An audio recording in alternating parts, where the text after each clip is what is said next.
Hello everybody, this is Jack and welcome back to a brand new live stream of 999. Oh yeah.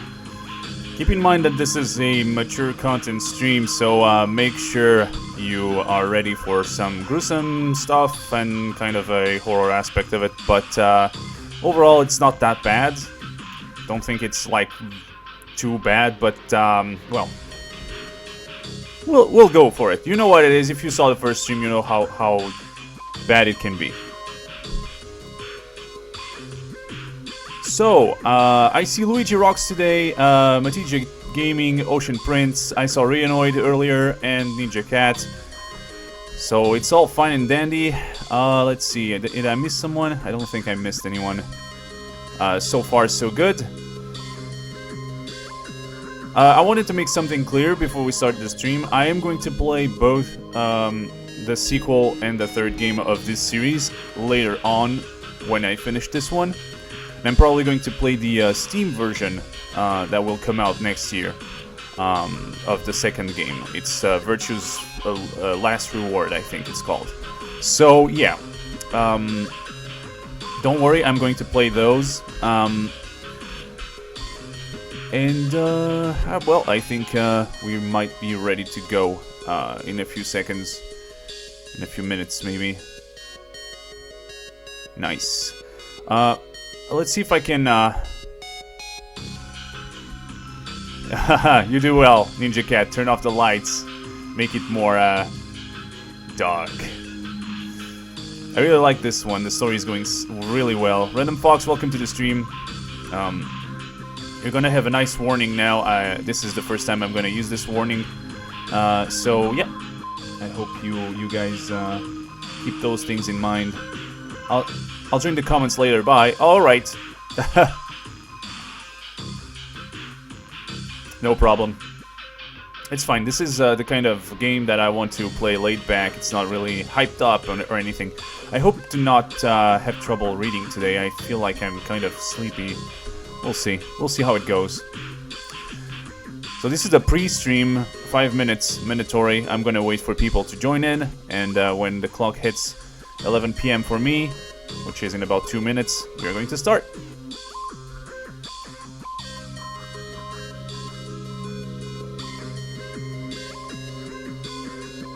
Makes the feeling that much better to turn off the, wow, that was weird.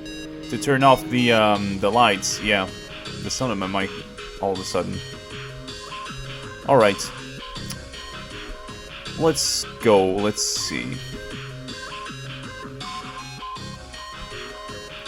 So you guys ready? You guys enjoyed the first part? If you saw the first part, that's important because this is a story. Overall, there's a bunch of information going on. I left off where I cleared the first puzzle in room 4. I don't know if there's going to be any more, but we recovered the key, we opened the door, and we are now headed forward in the story. We were with, I think it was Santa, our white-haired dude, and Lotus, the Shantae wannabe, and finally I think we were also with our childhood friend Akane, known as June in this game. So, yep. that is pretty much how it goes. We left off with a puzzle with 2 rooms. We had to go back and forth to solve them. Santa is, yeah. It's Santa. I don't like the guy at all. He's kind of a douche. We'll see. Maybe we'll grow to like him. I don't know. He has his reasons, right? They usually have. We'll see.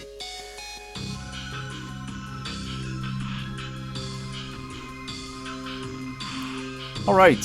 So, cool. We have 3 people watching. I'm not expecting too many people today, so, yeah. I guess we can get started then.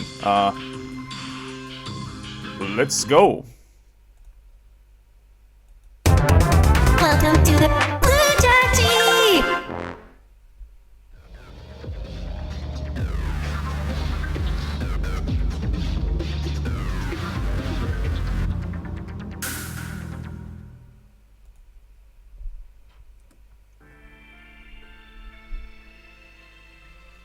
By the way, let me know if the sound's too low.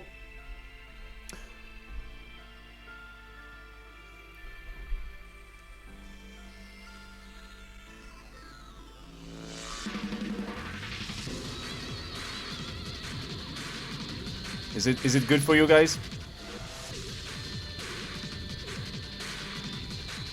This is pretty much as high as the game will be, so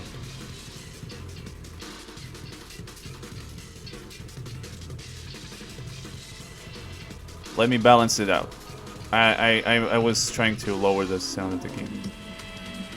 How's that now?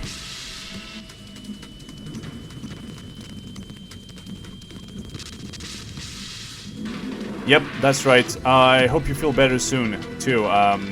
It's nice that you can sit back and relax and watch the stream. It's not that bad, right? Seek a way out. Seek a door that carries a 9. Alright. Now it's time. So, let's get started, shall we? We last left off, like I was saying, we were in B deck, a hallway. We found out after we opened the gates. So, hi, Jess Coolboy, welcome to the stream. We'll see about that. Well, but my game is a little bit on top of the chat. I hope I can actually see everything you guys say. They stepped through the door to find themselves in a wide hallway. Junpei, June, Lotus, and Santa stopped for a moment and looked at their surroundings. Oh yeah. A short distance away, a metal grate extended across the width of the hallway. Okay, so we're trapped. They took hold and shook, but it refused to move. Oh boy, nearby was a pair of elevators. It took only a few button presses to determine that the elevators would not respond to their efforts. Wow, what an effort. This is a DS game, yes. This is a game on the DS. Its sequel is on the 3DS, and then the 3rd game of the series came out on consoles. I don't remember if it's going to come out on the 3DS or on the Wii U. I don't know, but I know that it's probably going to come out. All right. They could only assume the elevators were not powered. There was only one door left. Well, looks like we don't have any choice. Yeah, sure does. Well then, let's open it. Junpei grabbed hold of the knob and quietly pushed the door open. If you want a higher quality of this game, wait until next year, the starting of next year. This game and the sequel will come out as a pack on Steam. You can play it on your computer, okay? You don't have to get the emulator if you are willing to wait until that moment, okay? Like I said earlier, I'm going to play the sequel on the Steam version. On the PC version, not the 3DS one, okay? All right. And this game will be available there too. that's quite the deal. And let me tell you that the quality of the game is not just a poor port of it. It's going to be high quality with high quality textures and everything updated, high quality music, everything. So looking forward to that. It's going to be way better for recordings. But in the meanwhile, we'll have to wait. Okay, entered slowly, trying to take in as much of his surrounding as he could. The others followed shortly. Oh, so it's a kitchen. Santa did not look pleased. What were you exciting? Oh, isn't it obvious? The exit. I was hoping it would be the way out of here. Heh, you really think it'd be that easy? Yeah, I know, still. As they talked, Lotus headed deeper into the room. Ooh. Until at last, she stood in front of a door. If we can just get through this door, we should come out on the other side of that grate we saw earlier. Don't we need a key for that? Sorry, I guess that wasn't very constructive. Neither Junpei or Lotus looked terribly happy. Junpei dug the ship map from his pocket and spread it out in front of him, so to situate ourselves into where we are in the ship. That's going to be good to know. As he did. Hey, what's that? Huh? Oh yeah, I guess I forgot to tell you. I'm just like that. I found this a little while ago. It's a map of B deck. Before Junpei could finish, Lotus snatched the map away from him. She ran her finger across it, muttering to herself. Ooh, I knew it. See, look. Junpei did as he was told, of course. Santa and June moved over to look at the map as well. It's really descriptive. It's incredible how descriptive this game goes. It's really detailed, and even sometimes we already know what's going on. It's typical from novel kind type of games. See? We came in here. If we go out there, then we'll be on the other side of the grate. Exactly. So I can point it out. I think that's the corridor we came in. Both rooms were the same. The last puzzle was here. And then we took this way. We entered this door. That's what I'm figuring out. The grate is here, and those are the elevators. And so we are in this room, and we need to get out from here and find our way over this way. I think that's what they mean. With our finger, Lotus traced a path on the map. Let's see if I'm correct. Exactly. Detailed is good, though. I think just so the game doesn't go overboard with it. That's true. I mean, I like detailed.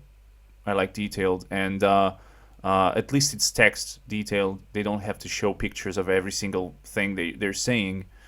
The gruesome images and all that don't show up too much, and it's nice for you. If this is a good kind of game that if you're listening on a stream like right now, you can sit back and listen to it without having too much trouble for watching it. I don't know how to put it, but you get the idea. She was right. Satisfied that she had been correct, Lotus folded the map and handed it back to Junpei. He took it and slid the valuable piece of paper into his pocket.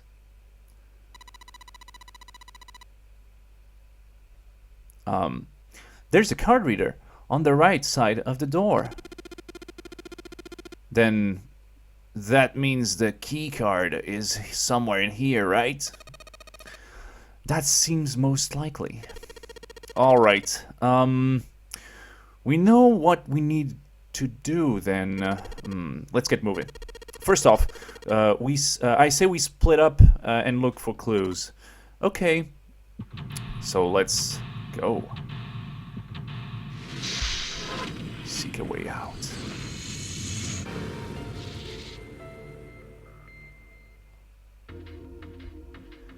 Okay, here we go. So we're in the kitchen. We see a bright, nice top view map as always. Both of the games we played earlier in the last stream had the same map. We're standing in front of what looks like to be piles of plates. Those 9 plates look pretty expensive. They're plates for appetizers. Remember, appetizers only come on square plates. Okay, that's actually a cool fact. We actually learned stuff about plates. Yarg! Blue is a pirate! Haha! Actually goes, I was just thinking something random. Arr! I'm a pirate! Okay, well, excuse me, princess. Are you kidding me? Junpei? Really? Best reference right there. Oh my goodness. Well, excuse me, princess. 1, 2, 3. There's 10 of them here. If you flip them over, they look like hats. The middle is super deep for a plate. They're soup plates. They're made that way so that the soup doesn't spill. Yeah, that's kind of obvious. If we ever get out of here, we should you should treat yourself to a nice dinner out. What makes you think a poor college student has the money to do something like that? I mean, for a soup. Best reference indeed. I think there are 15 of these plates. I wasn't expecting that, actually. I'm assuming they're for seafood. Okay. How the hell can you tell that? They look just like any other place from the 99-cent store. Oh, I think them lady out for dinner. You're going to embarrass yourself. I feel sorry for June. Why the hell are you bringing up June? We all know you want to take a shower with her. Last stream we knew that she wanted to take a shower with us. Oh, and also use the bed. That's also a nice thing she wanted to try. Oh, Akane. Oh, June. That's right, we can't say names for a second there. I'm going to remove my robe. It's too hot in here. Okay, let's go. The lady doth protest too much. Methinks. You are not terribly subtle. Okay. Well, excuse. There is a bunch of little wavy ridges on this plate. Those plates are for serving meat. You really are ignorant, aren't you? Come on. It's not like I need to know this crap. Jeez. Yeah. I mean, I like that kind of you know, information, but at this point, I don't think it's that important. I don't think. There's a voucher at the end of the counter. This voucher doesn't match the number of plates on the table. It says appetizers 9, meat dish 10, soup A, and seafood dish F. Don't tell me. Hello, Arime! Welcome to the stream. Finally, you could make it. Last time you missed it. Sad face. But I'm glad you could attend this one. So I think this is actually hinting to hexadecimal numbering. You know, it goes from 0 to F and then goes to 10. 10 is actually in decimal numbers is the same as 16. Okay. And this is actually the same numbering they use for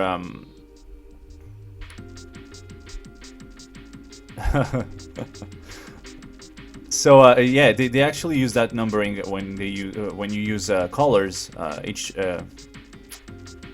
You know the CSS colors when you try to match colors. There's the FF0000, which is red. It's actually hexadecimal numbering.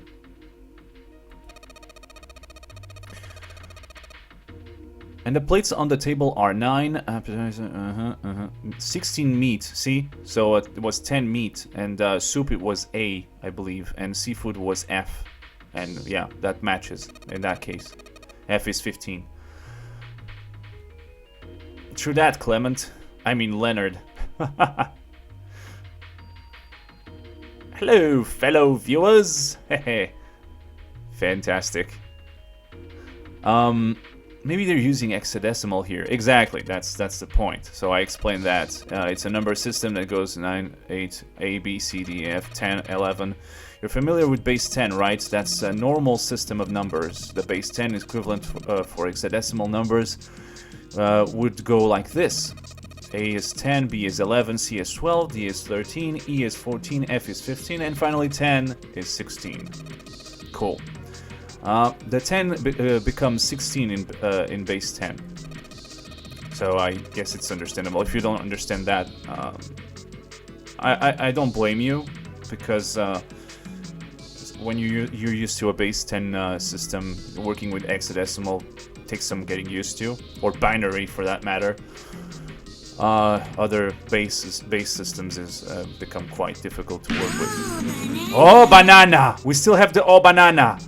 And we are going to keep it. That actually scared me. Just 6 letters. Thank you for subscribing, by the way. Levis Cruz. Sorry, I had to move my emulator from the screen. Okay, cool. I think I get it. All right, it's fine. It's really easy to understand. There's a bunch of papers here. Could be interesting. It's a note. There's a bunch of stuff written on it, but it doesn't look like a code or anything like that. Okay. And what about here? Is there a key inside or something? Whoa! This looks like it's made out of silver. Oh. I bet drinking tea from this pot would be very yummy. Really yummy, actually. Spending a day off with June drinking tea. Could such day ever happen for me? Certainly, DK999. The O banana will stay. It will be part of the channel for a while until I finish DK64. It's a trend, guys. It's a trend. Oh, banana is back in as a trend. Oh, nothing. We don't really need hot water, so we should be moving on. All right, so that's cool. That's the door we came in, I think. Oh no, that's not cool. So another room to explore. What's inside here? There's the stuff here. Probably a pantry. There's milk here. This is a part of the game you should actually watch if you're not watching the stream, because it's a part of the puzzle where I try to figure out my way out. If you guys want to help, you can help it too. We shouldn't open it up. I don't think it'd be a pretty sight. Why not? Cheese. There's something back there. Can't click it. Hey, there's something behind the cheese. You're right. Why don't we move some of the cheese? Alright guys, time to move it. June and I need to look behind you. There's a little green bottle back there. Bottle of oil. Cool. We're gonna cook today. Nothing else. There's a number of cheese lined on the shelf. Lined up on the shelf. This is Gouda cheese. The most famous Dutch cheese. If you don't cut it open, the casing is the casing. Cut open the casing. It's usually won't go bad. Okay, cool. All right, Matija. Thanks for being here. Have a good night. So you can store it at a room temperature for quite a while. So we can eat this? Most likely. I'm not hungry at all. I guess it's hard to get hungry in a situation like this. Kinda. Nothing really at all. Cheese. Sweet. Sweet. There's a bunch of cheese.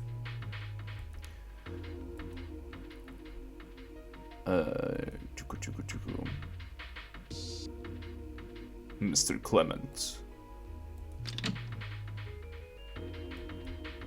Is a knife inside.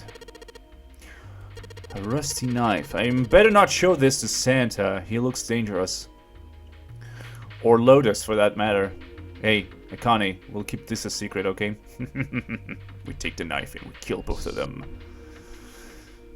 I don't think we'll be able to use it while it's like this. The knife seemed important, Junpei thought, but it wasn't going to be much use the way it was.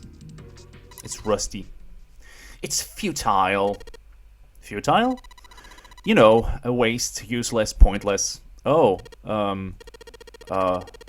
any particular reason you wanted to bring that up? Oh no, no reason, really. I was just thinking about futility. Really? Akane, please. Now I'm gonna put it back on, because I'm cold again. I can't decide if it's cold or if it's hot. Oh, goodness, it's one of those times. I don't feel anything the right way. Okay, you're bringing the topic of futility. It's futile. You know what's futile? Your face. That's what's futile. The wasted time you're getting in. She wasn't making much sense. Me neither. Junpei tried rephrasing his question. Why were you thinking about futility? At last she answered. Oh, okay. Rephrase your questions. Okay? Cheese. Like that, by the way. Has to be cut in such a specific way, otherwise it's fucked. Put simply. I prefer December to June. December is a much cuter girl than June. There's also Wednesday. The Addams Family. It has something to do with the Titanic. The Titanic? Yep. Ugh. We're back to the Titanic conversation. Have you ever heard of the story that the sinking of the Titanic was predicted? Ooh. Actually, I have. Actually, I have thought of that. I've heard of that, actually. That's what I meant to say. Oh, yeah. Cool. I know what you're talking about. There was a novel that had a bunch of stuff in it that described the sinking of the Titanic before it actually sank. Yeah, that's the one. The title of the novel is Futility. Oh, that's informative. It was written 14 years before the Titanic sank. But, I know. I mean, I don't know the name of the book, but the story was the same, right? It was just like what happened on the Titanic. Yeah. Well, I heard it was all a hoax. A hoax? I heard that the stuff that matched up to the Titanic so well was actually added after it sank. Apparently, the only thing that was the same original was that a boat ran into an iceberg and sank. But the novel was published in 1898, 14 years before the accident. Like I said, that was the first print of the book. 14 years later, the author heard about what happened to the Titanic, and he figured that was his chance, you know? He just went back and changed some stuff in his novel. So that it matched the Titanic exactly. Surprised by Junpei's answer, June seemed rather taken aback. Really? Really? There is no such thing as premonitions or any of that stuff. Unless you think of déjà vus, then maybe that could count as a premonition, sort of. Because, yeah, I had a scary deja vu once. Really, really accurate scary deja vu. I was in class with a friend of mine, by the way. And we were talking to one another, and suddenly I have a deja vu, like, clicked. And I turned to him and I said, look, for the next 5 minutes, something will happen, exactly as I said. I will answer something correctly to the teacher, and one of my friends in the backseat will go to the bathroom, will ask permission to go to the bathroom. Then when it comes back, I will answer a question correctly for the teacher, and he will hit me in the back saying, good job. It happened exactly as I said. And the dude right next to me looked at me in like a shocked face, like I predicted that moment happening. So, trust me, I don't know what to think about deja vus. I don't know if it's actually what people explain it to be, things that we already lived and we're going back to live again, but it never happened to me, you know? I don't know how it's possible to have such accurate predictions of a short amount of time in the future. So, Junpei, there I don't agree with you. Sort of. I agree with you with premonitions, like you want to get a premonition, it happens, but the deja vus is really something strong there. It's a good competitor there for the ability of seeing the future. Oh well, we'll see how this develops. For a moment, Jun looked very unhappy. The more so than Junpei thought was normal for such a discussion. But it lasted only a moment. With no apparent reason, she suddenly looked up at him, alarmed. But, that wasn't the only book that predicted the Titanic sinking. It wasn't? Yep. There were 2 other similar stories written by a man named William Thomas Stead. Or Stead. Stead. I confuse the EA reading. For example, there's a city called Reading here, and there is a word you read, type the same way, you write it the same way, and it's reading. So I don't know how to pronounce that. I always confuse myself. But I believe it's Stead or Stead. I don't know. Both of them before the accident. One in 1886 and one in 1892. Stead, there you go, wrote 2 stories that had striking similarities to the Titanic disaster. In one, 2 ships collided, and many of the passengers died because there weren't enough lifeboats. There weren't enough lifeboats. Yeah, exactly like the Titanic. Some of them couldn't go away. The men ended up dying in the ship, and the women were saved, and the child, I think, too. The children. In the other, a ship collided with an iceberg and sank. I don't know. I mean, I'll give you that. It seems a little weird, but I'm pretty sure it wasn't too uncommon for ships to hit icebergs back in the day, or even other ships. Right. I knew you'd say that. But what if Steed said had some sort of special powers? To be more specific, what if he had the ability to do automatic writing? Oh, you mean that sort of crazy stuff where you blank out and you write the story? That's what you mean? What, automatic writing?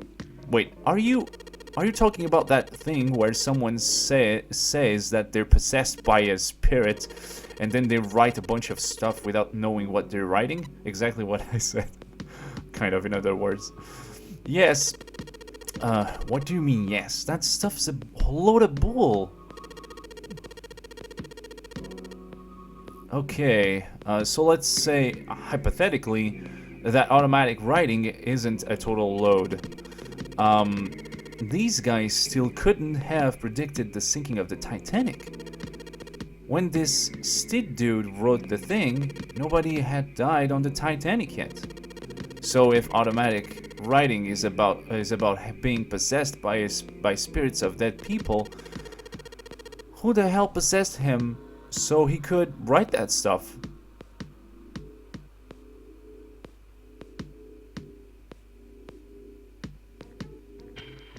Oh, that's interesting, Leonard. Actually, you can read it on the chat, but that's quite interesting. Okay. That's quite interesting, because by giving a specific date or a date range, so basically you say that happens there. That's more or less when that happens, not what will happen, but when it's going to happen. That's what you're saying, right? Maybe that works. I don't know, but I mean, predictions. The only accurate way to make a prediction is with accurate data. When you predict something for your enterprise, or your I mean, not enterprise, your company. I don't know. You can calculate those predictions, but I mean, out of thin air, coming up with a prediction like that is quite far-fetched. But like I said, since I had that deja vu, I believe in pretty much everything right now about those things. Who the hell possessed him so he could write that stuff? That's not it. What's not it? Explain yourself. Stead wasn't possessed by a spirit. He was doing the possessing. Oh, what are you smoking? My goodness. William Thomas Steen was a passenger on the Titanic. He just wrote down what he saw with his own eyes 20 years before it happened. I'm gonna ask again, what are you smoking? He decided it was probably best to say nothing. Turn your back. Just don't look at her. Go get the cheese. Get out of there. Oh my goodness. What Jin was saying was insane and utterly absurd. If he tried to take what she was saying seriously, he'd go mad. Junpei smiled uncomfortably. Well, why don't we talk about this some other time, okay? Huh? But her voice trailed off, and she glanced at the floor, troubled. Tap, tap. Junpei tapped June gently on the shoulder and awkwardly reached around her to pick the knife from the box and kill her. No, just put it in the pocket, I guess. Rusty knife! Goodness. Was smoking something pretty bad. Oh my goodness. I mean, the whole spirit idea, I think Junpei kind of understands the concept. You're possessed by a spirit of someone dead, and you want to write you are going to write something possessed by that spirit in order to say the words that they wanted to say once they were alive. Okay, fine. I don't believe in spirits myself, but it's still more coherent than the other topic of possess someone in the future and write down what they saw.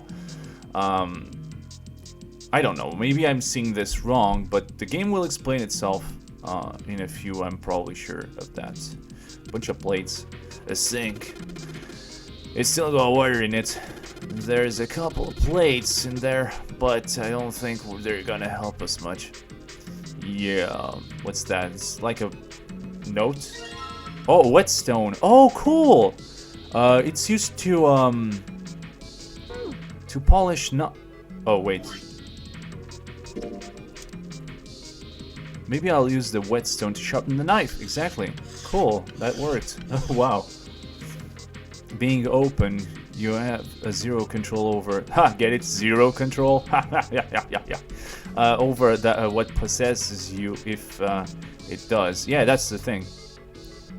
Yeah, exactly. So yeah, that's the point. Basically, if you're possessed, that's it. You can kind of control it if you're strong enough, but it's a spirit. It will try to control the body, of course. That's understandable. All right, it's going. Do you think it was all part of Zero's plan? Probably. It's kind of hard to believe there's a chief on board somewhere. A chef, not chief. Read properly. A countertop. There's a rolling pin and a calendar here. Calendar. Okay, nothing useful. All right, let's check the trash can, the rubbish bin. There is nothing inside of it. Well, better than being full of rotten food, I suppose. Hey, we need to search it. Damn it. There's nothing in here. Hey, Santa, dig through the trash. Really suits it. digging through the trash really suits you. What the hell did you just say? Listen, lady. I did you a favor. I knew you'd just piss and moan, so I did it for you. Oh my. I don't really recall asking you to do anything. I don't like either of them. They're so stupid and arrogant to one another. One is lazy as heck. I can already see that. And Santa is arrogant as... well, as much as she is lazy. Squeeze me? Squeeze me? Does it feel colder in here? I better turn my back. So we saw something here. Let me check. So my partition, nothing else. Okay. Pots in the frying pan. Okay, cool. Those as weapons. What kind of idiot are you? To run around holding that thing while you're looking for the dead. I'm running with... Watch out, I don't have the frying pan. Just move along. I'm gonna hit that Zero in the face. Spang! Hey man, it was just a joke. Why so serious? Why so mad? Only game. Okay. This is a display area above the buttons. Exactly, I noticed that. It's probably what you're supposed to use to enter the password. Maybe if we put in the right number, it'll open the oven door. The oven? The oven door. An iron oven. Okay, so the door is locked, I suppose. Did it in reverse order. Anyways, let's have a look inside. Yeah, I noticed that, Leonard, and I also like the paranormal a lot. Even though I don't believe in paranormal, I like that. I don't know, it's the concept itself, you know? I don't know. Because the frying pan is the best weapon to use on Zero. Genius. Yes! Pan! You are dead. I'll have a look inside. Yeah, of course it's locked. Shut up. Okay, I understand that. Okay, so that's the door with the card reader, okay? Card reader. It's probably locked. We need to find a card, right? Unlock the door. And the whole thing about spirits and all that, like I said, I don't believe in it, but it's still cool. We haven't checked that door yet. What's this about? It's a bolt. It's really rusty. Will this even open? We don't know until we try. Let's give it a shot. Alright. Let's see if you're gonna come out. Damn. No dice. Okay, no effort on your part. Let's try oil. Why not? Usually that works. It actually is working. I didn't know. Of course. Maybe if I put some oil on it. Okay. Or does it? Hey! Just a little bit of oil and come on, you little son of a bitch! Oh! Ha! Yes! Got you, you little bastard! You did it, Jumpy! You're so smart! Oh, thank you so much. Let's get in. Oh, is it me or is it getting cold in here? Beat Zero with a frying pan. Still hungry with Zero food. I am too a big paranormal fan. Both Ninja and Luigi Rocks said that. And I see that's cool because it's such an interesting concept. I'm very scientific when it comes. I'm really logical, and I go on based facts, with substantial evidence, objective evidence. Probably that's the best expression I should go with.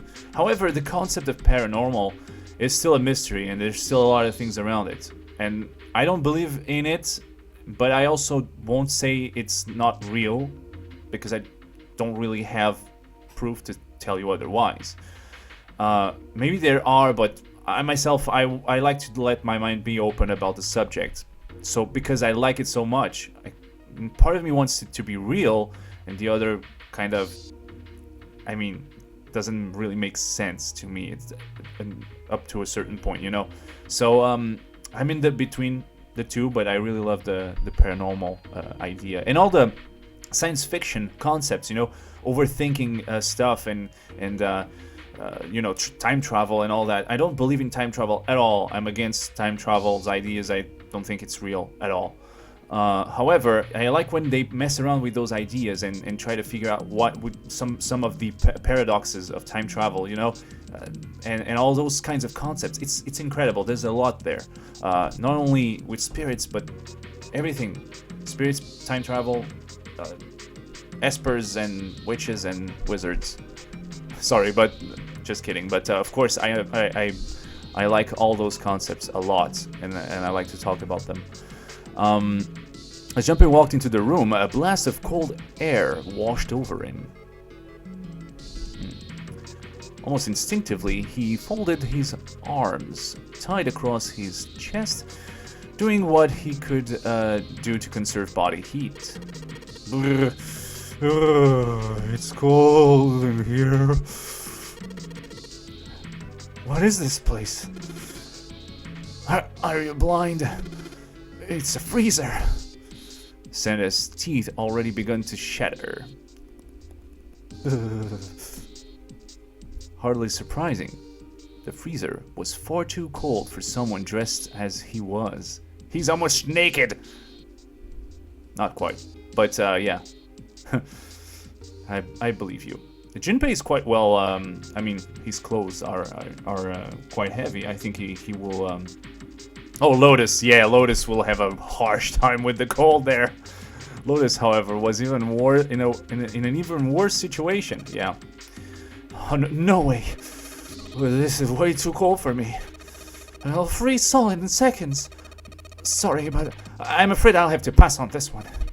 I'm going to leave the rest to you. Okay. And with that, she ran out of the room. As Lotus left, June came in. Wow, it's really cold in here. White puffs of steam hovered in front of their faces as they talked. June had already started to shiver. Ooh. Hey, why don't you don't need to be in here. You had a fever just a little bit ago.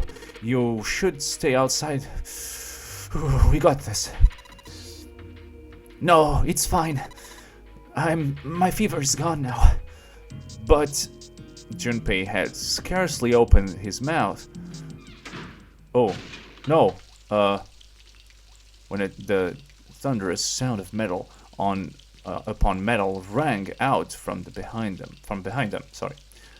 In unison, they sprung around to find that the door they had only recently come through was closed.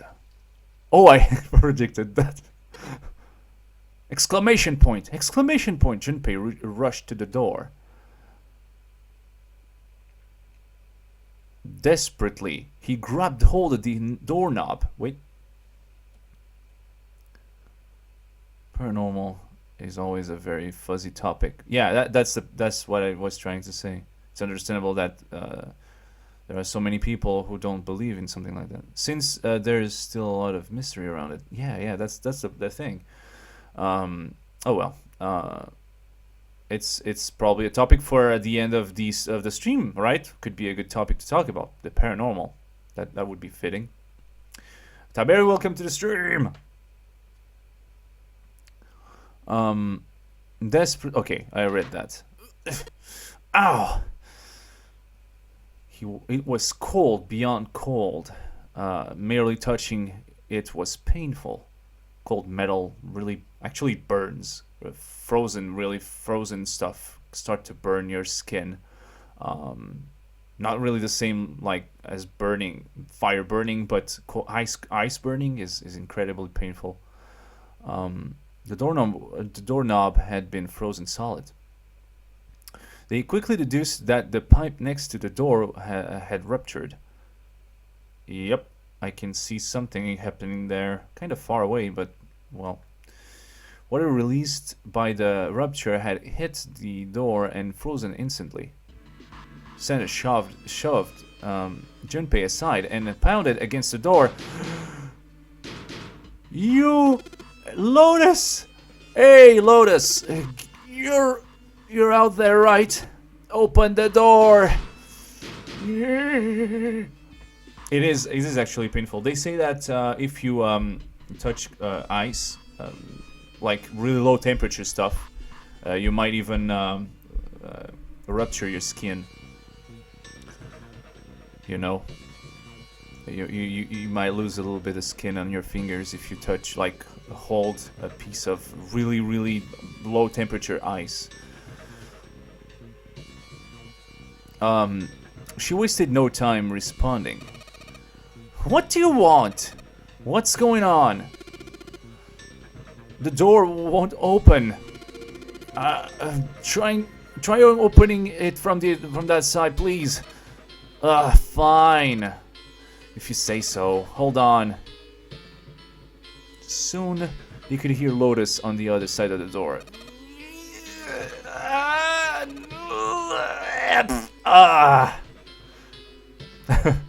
Then the grunting ceased, and they could hear a light panting from exertion.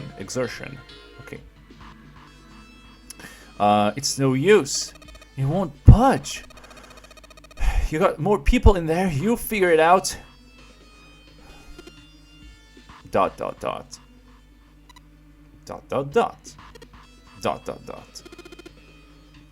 damn it.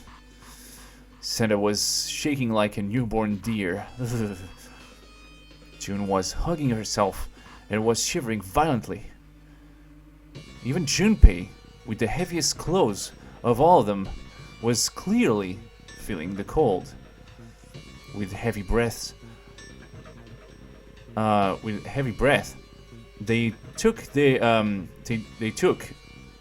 okay, with every breath they took, they could feel the cold working its way deeper and deeper into their bodies. Anyway, let's find out a way out.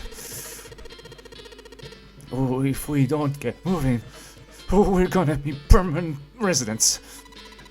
End of stream ideas. Fun fact, don't put salt on your skin, then put ice on top of the salt. It sounds fun, but you're gonna regret it. And there's a simple explanation for that, actually.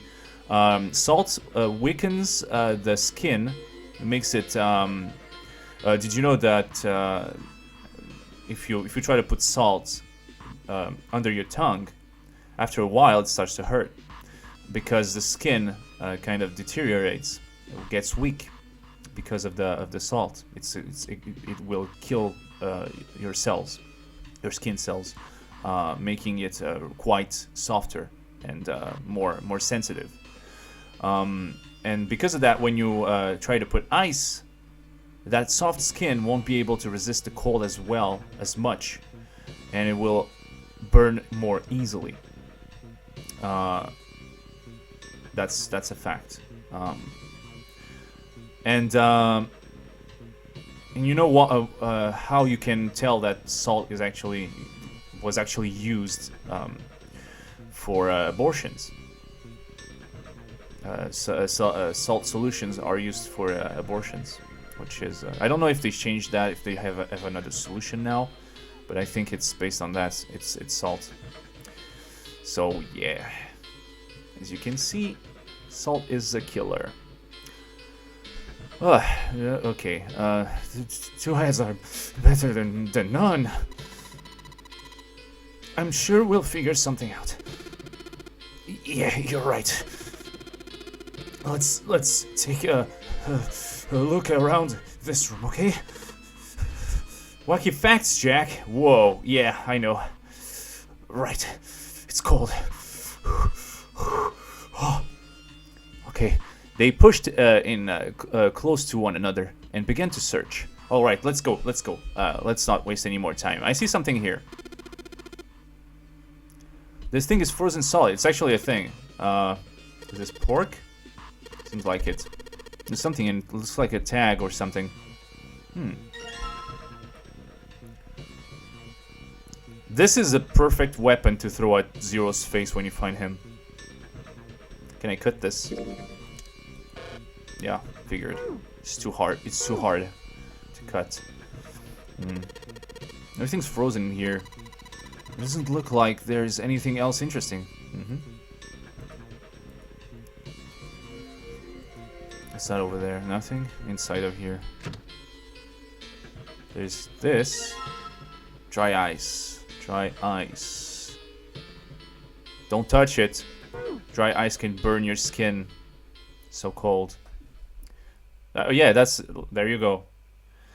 But they only did it for YouTube views, for laughs. Yeah. I saw that video, and there's more people trying that, and it actually hurts a lot. So don't try this at home. Frozen meat would be great. It would really hurt. Heck, anything frozen, yeah, it's stone basically. It's so rigid that it will actually, it can break somebody's head if you throw it the right way. Yeah. Junpei picked up the dry ice with his sleeves so as to avoid burning himself. Dry ice is just frozen carbon dioxide, right? Yeah, it is. I wonder how warm it has to get for it to turn back into gas again. Hell if I know. How's that gonna help us anyway? Oh well, I just figured we might be able to use it to get out of here. They were about to move on when June spoke up. Icebreaker. Carbon dioxide sublimation point is minus 109 degrees. Any warmer than that, it'll turn into gas, and if any lower, it'll become solid. Okay, interesting. Minus 109 degrees Celsius. That's what I'm gathering from this. I don't think it's Fahrenheit. Or is it? Maybe it's Fahrenheit. I would believe they'd go for Celsius though. Dry ice is frozen carbon dioxide. Yup.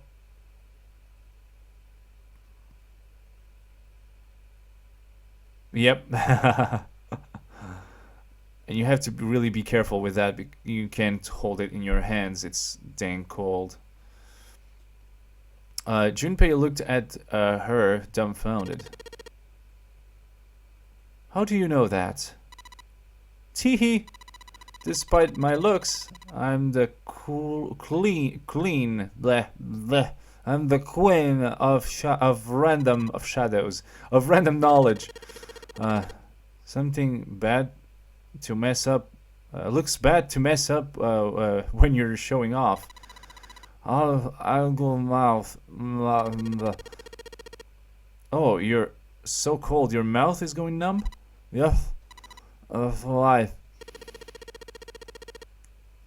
You're just doing that on purpose, aren't you? June giggled and did her best to hide her guilt. At least she was still feeling good enough to joke around, Junpei told himself. Come on, guys. I don't think this kind of weird? Don't you think it's kind of weird? I wonder why it doesn't turn into a liquid first. Oh, sublimation. It's... yeah. Ninja'd by the game. All kind of ninja'd the game. Okay. Alright. Senna was now shivering like at an outstanding rate, but his curiosity seemed unaffected. Junpei, however, was not in a mood to discuss science. You want it out of the freezer now! Or do you want to know more? I think this is kind of like rush it up and get out of there. Or would you like to know a little bit more about that? We're learning a lot of stuff today. Yep, dry ice is so cold. The burn your skin, hence the phrase ice burning. Exactly. It's what I was talking earlier. If you touch really cold frozen stuff like 20s or even 30s or even less degrees, you can hurt badly. You can get burned really badly. Okay. What do you think, guys? You want me to check more information, maybe, or we might, if you want, we can hurry this up and get out of the freezer sooner. I guess that's what it means. We could check more information, I guess. No.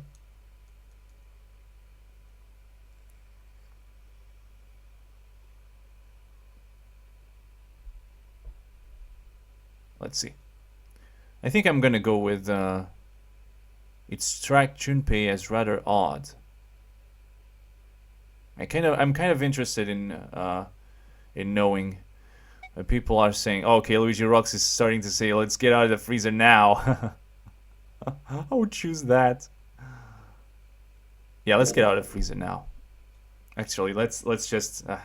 His patience was wearing thin. How the hell would I know?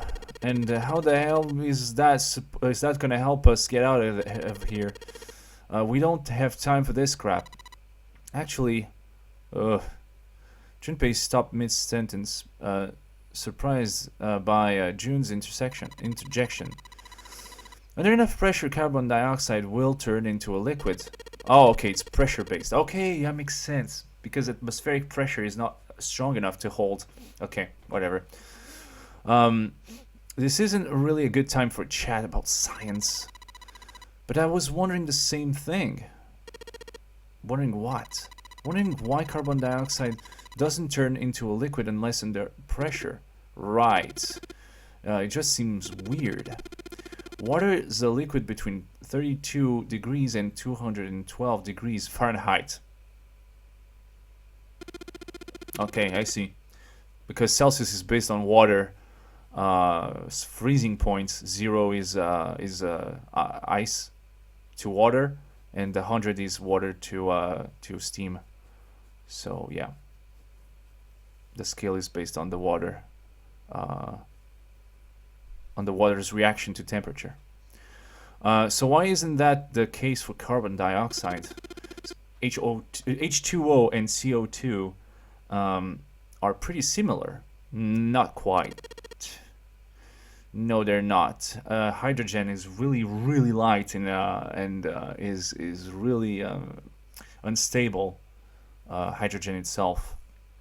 As for carbon is a lot more stable and needs a higher pressure when mixed up with oxygen to keep its shape. Yeah, I figured the minus 109 was referring to Fahrenheit. It's really minus 100 is really cold in Celsius too. I wouldn't be surprised, you know, but it's way more way colder. No, it's actually, yes, it is colder. No, it's not. It's hotter. It's hotter. 109 negatives is hotter than 109 negatives Fahrenheit. I think. Still cold, of course. It's the negatives, but dang. I'm not surprised. I'm not surprised. No, they're not. They're totally different substances. Look, guys, if we keep this up, we're just gonna freeze to death. You good with that? You wanna die talking about sublimation and gases? 'Cause I sure as hell don't. That's not the last thing I want to have on my mind. Heck yeah. He fixed both of them with a glare. Like Luigi stare. Now let's get back to work. Assuming you don't want to end up like a pair of ice sculptures. Ice. Junpei turned around. The problem dealt with. Or so he thought. There is a kind of ice that doesn't turn into liquid when it goes above 32 degrees. Oh. June. Shut up! I heard about it. Its melting point is 96 degrees Fahrenheit. I'm gonna have to specify Fahrenheit, so I'm so I know it's Fahrenheit because I use Celsius and that confuses me a lot. How much is this in Celsius? Melting point of 96 degrees. It's kind of like what? 40 degrees Celsius? 50? Something like that? I don't know. I thought the UK used the same thing as the rest of Europe. Yes, Celsius, meters, but well, no, not really. I think UK uses feet and inches, right? It's kind of weird. But Fahrenheit, I think, is only in the US. Yeah, not only in the US as opposed to Europe, which uses Celsius. Okay, you mean there's water that freezes at 96 degrees? Carbon is a solid state element, but oxygen is a gaseous state element. The number of denotes which state is prominent while active, and that's prominent in dominant state cold. Oh, yeah. That's it. That's the point.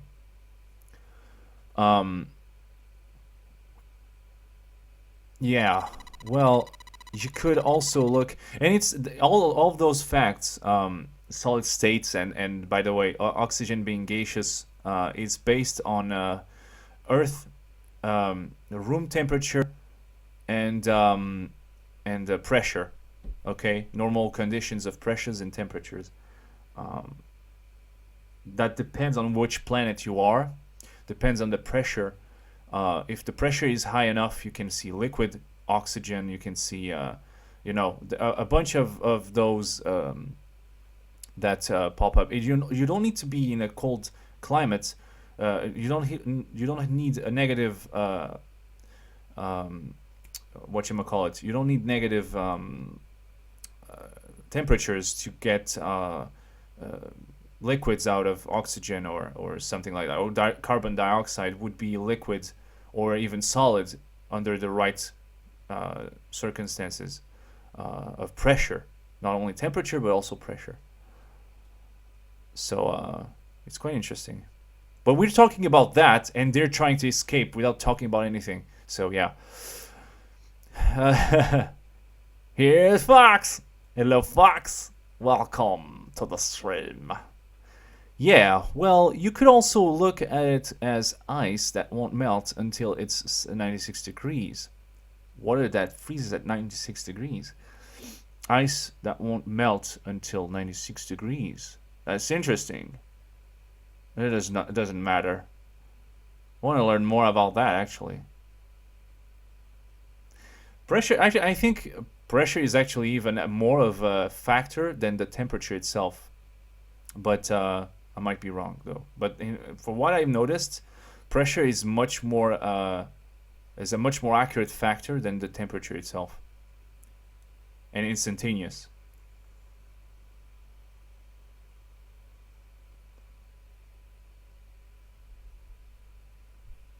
I'm a pirate now. All right, let's see. Let's read a little bit more about ice that won't melt.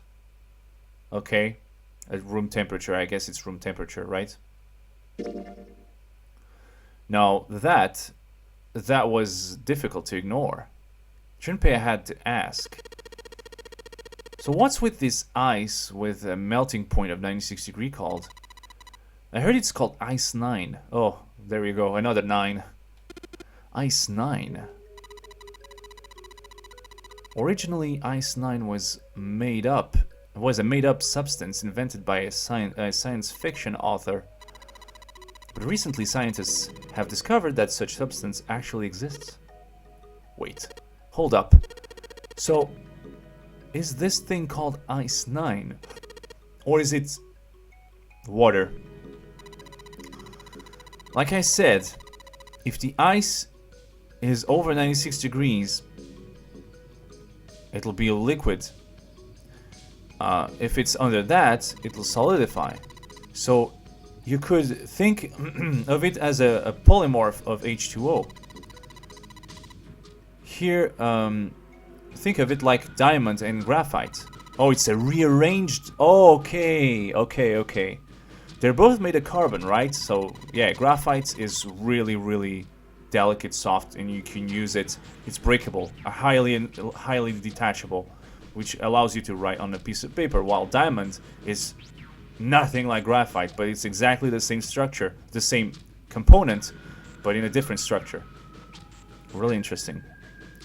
It depends on the structure of the crystallization. The hardness and structure of are completely different, and the looks exotic streams. Assuming that cold refers to human base temperature gauge, and pressure creates a super state, while heat creates a hyper state. Both are similar, yeah. Different in the sense, space per molecule. Yep. Exotic fox. Exotic ice nines. Yep. She wasn't finished.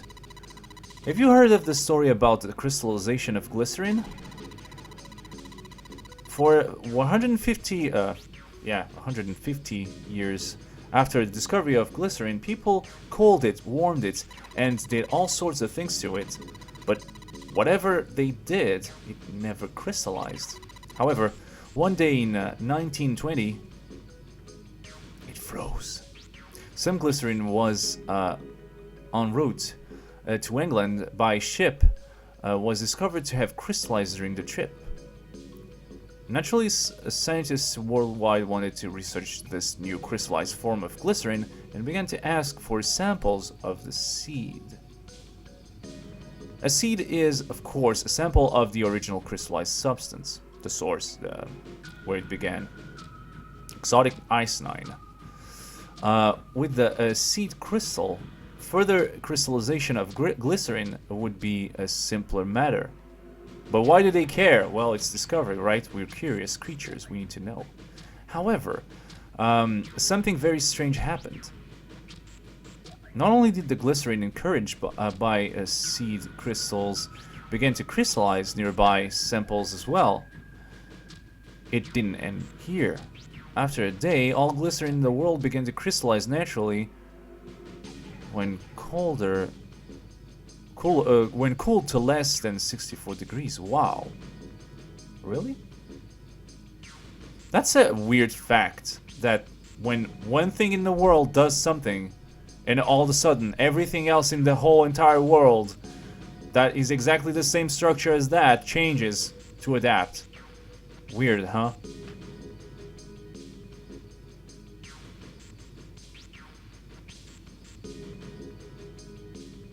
Before that day, no matter how glycerin was cooled, it refused to crystallize. But once the crystallization began, it's done.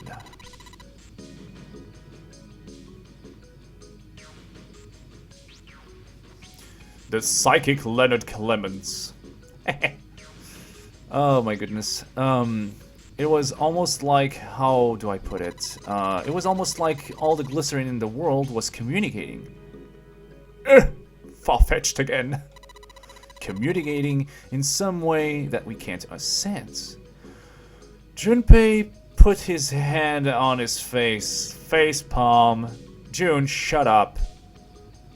I was annoyed. Was kind of annoyed. Jun was nice, but he had enough of her ridiculous stories, kind of. It is actually one of the best educational titles so far. I learned so much. Although it goes really far-fetched. It teaches you a lot of stuff to then add on to that and make it really, really, really, like, mind-blowingly crazy. Part of those things are real, but when you start to see some ridiculous stuff, some crazy, beyond reality stuff that starts to happen, and that makes you wonder, is that actually beyond reality, or is it just beyond our reach for now? Questions! Like the morphogenetic field that was talked earlier, I think, back in the stream. The last stream, we talked about the idea of being able to store things in a cloud that we can't see. I think, I'm not sure. I don't remember quite right, but I think that was it.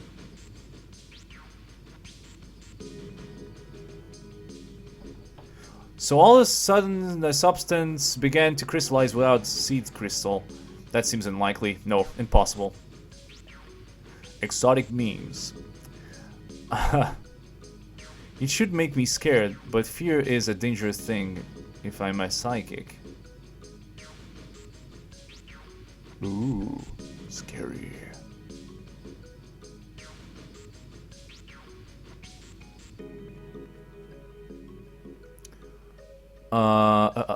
In fact, it was utterly ridiculous. I was reading the chat, sorry. I'm kind of missing some part of the chat. I have the game in front and don't want to move it, but I'm reading some of the lines you guys are putting up. Even so, Junpei couldn't help but ask, what does that have to do with Ice 9? To his surprise, it was Santa, not June, who answered. What she's saying is that it's a lot like Ice 9. What happened, I mean, a lot like... that would be bad. If water everywhere started to freeze at 96 degrees, man, that'd be the end of the world. Yeah, that's right.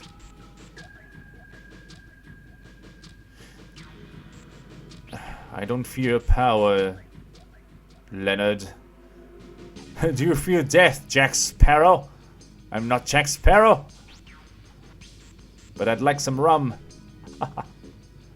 Okay, just kidding. Junpei felt like Santa might not be treating the idea of the end of the world with the proper concern. At any rate, we're not gonna have to worry about the end of the world unless we can get out of here pretty damn quick. Okay, he was right. Junpei shivered. And that was exactly what I was thinking. That game is psychic. Alright guys, I think that's enough of that.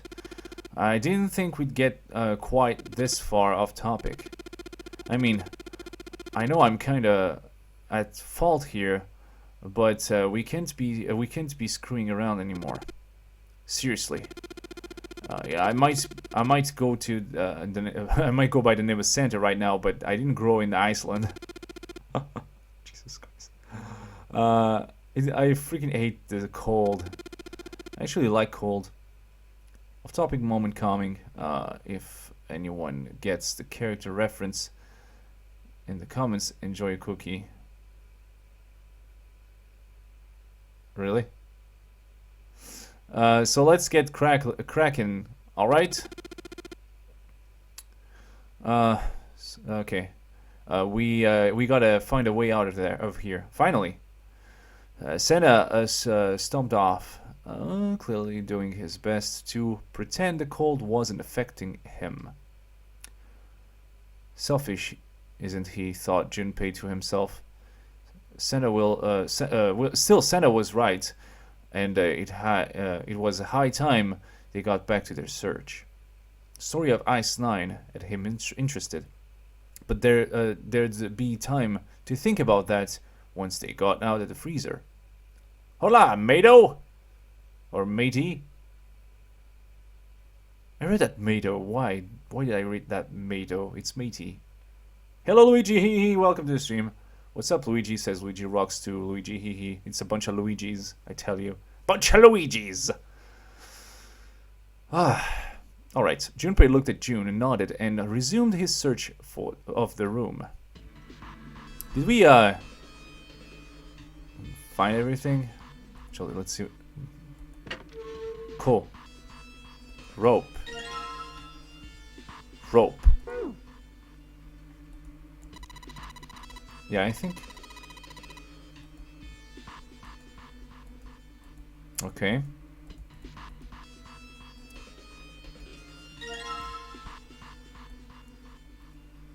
Cool, water bottle. Wait a second, let me read the chat. I was going to play DKC today, and guess what? My file deleted again. Wow. That's interesting. What emulator are you using? I don't promote emulation, so I won't tell you names of emulators or that anything like of the sort. I can message you later if you want. I don't think I get the reference. Oh, I didn't see that. Oh. I didn't see that. Let me check the chat. Enough of expletive banners.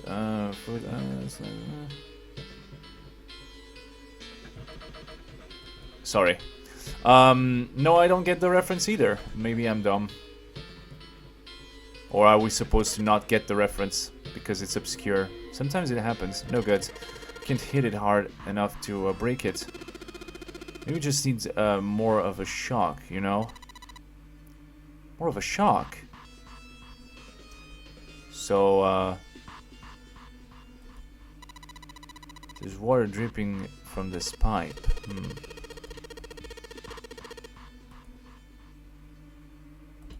Almost warm, but I cannot feel the... I cannot put water inside my... from the pipe. Okay, I'm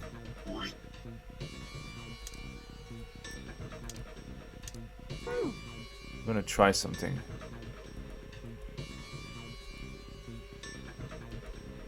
The rope, maybe? Maybe you can use the rope some way. Ice surrounding doorknob.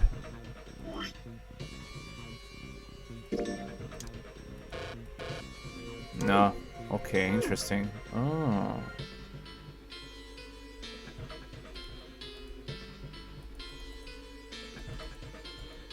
No, nothing here.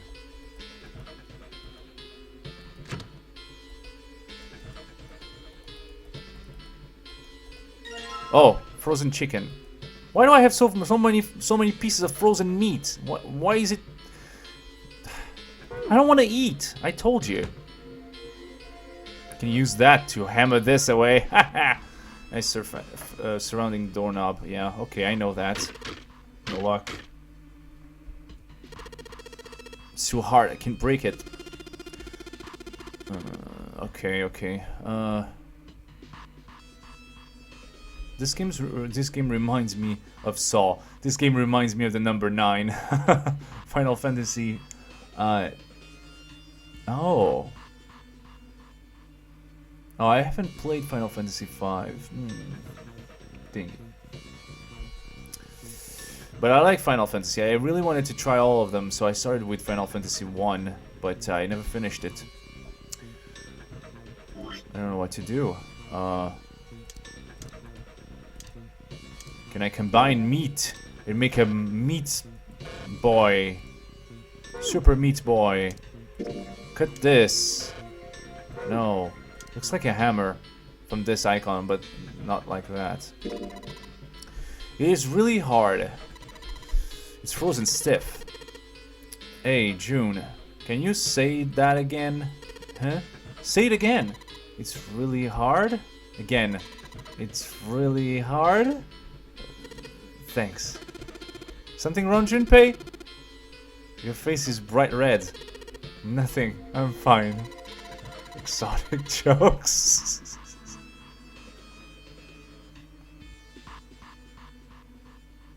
Oh my goodness. Oh my goodness. I can't stop laughing. That's so good. That's so awesome. You may not know me, but I know you. I want to play a game. Oh my goodness.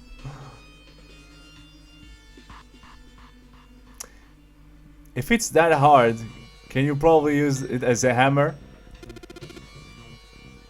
Yeah, good point. A hammer.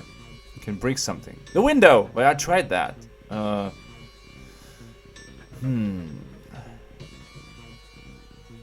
Checkmate. Break something. Okay, hammer. Break something. Oh, that actually works. Okay. Break the dry ice. I don't know why. That is in pieces now. Wow, you crushed it real good. You should be able to get it into anything you want now. I don't know if I should consider pretty much everything they say an innuendo now, right? I mean, what? Hey, first you wanted to take a shower with me, then you want to sleep, then you're saying that it's hard. I mean, what?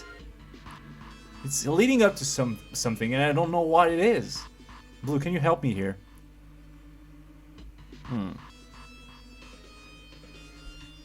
You can't make that stuff cause an explosion if you see it's in something that it's airtight. Oh, wait. Bottles? I'm gonna put these pieces of dry ice into the water bottle. I saw that coming, wink wink. Let's play chess. Let's do a let's play of chess someday. I'm gonna play chess just for you. Checkmate. I wanna play a game. Let's play chess. Chessica. Okay, what now? Can I shake it off?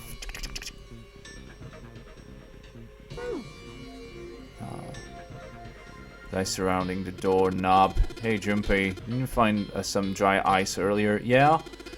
There's a warm water coming out of that pipe. And some dry ice. Something we can close up. That bottle, it's done. I did that. Hey, you've already got one. Well, hell. Just use that. Yeah, that's it. Are you crazy? You're all crazy. I'm gonna tie a rope on it. Oh, that works. So I guess that's right. Oh, okay, that's right. Duh. Okay. Warm water dripped from the ruptured pipe near the door.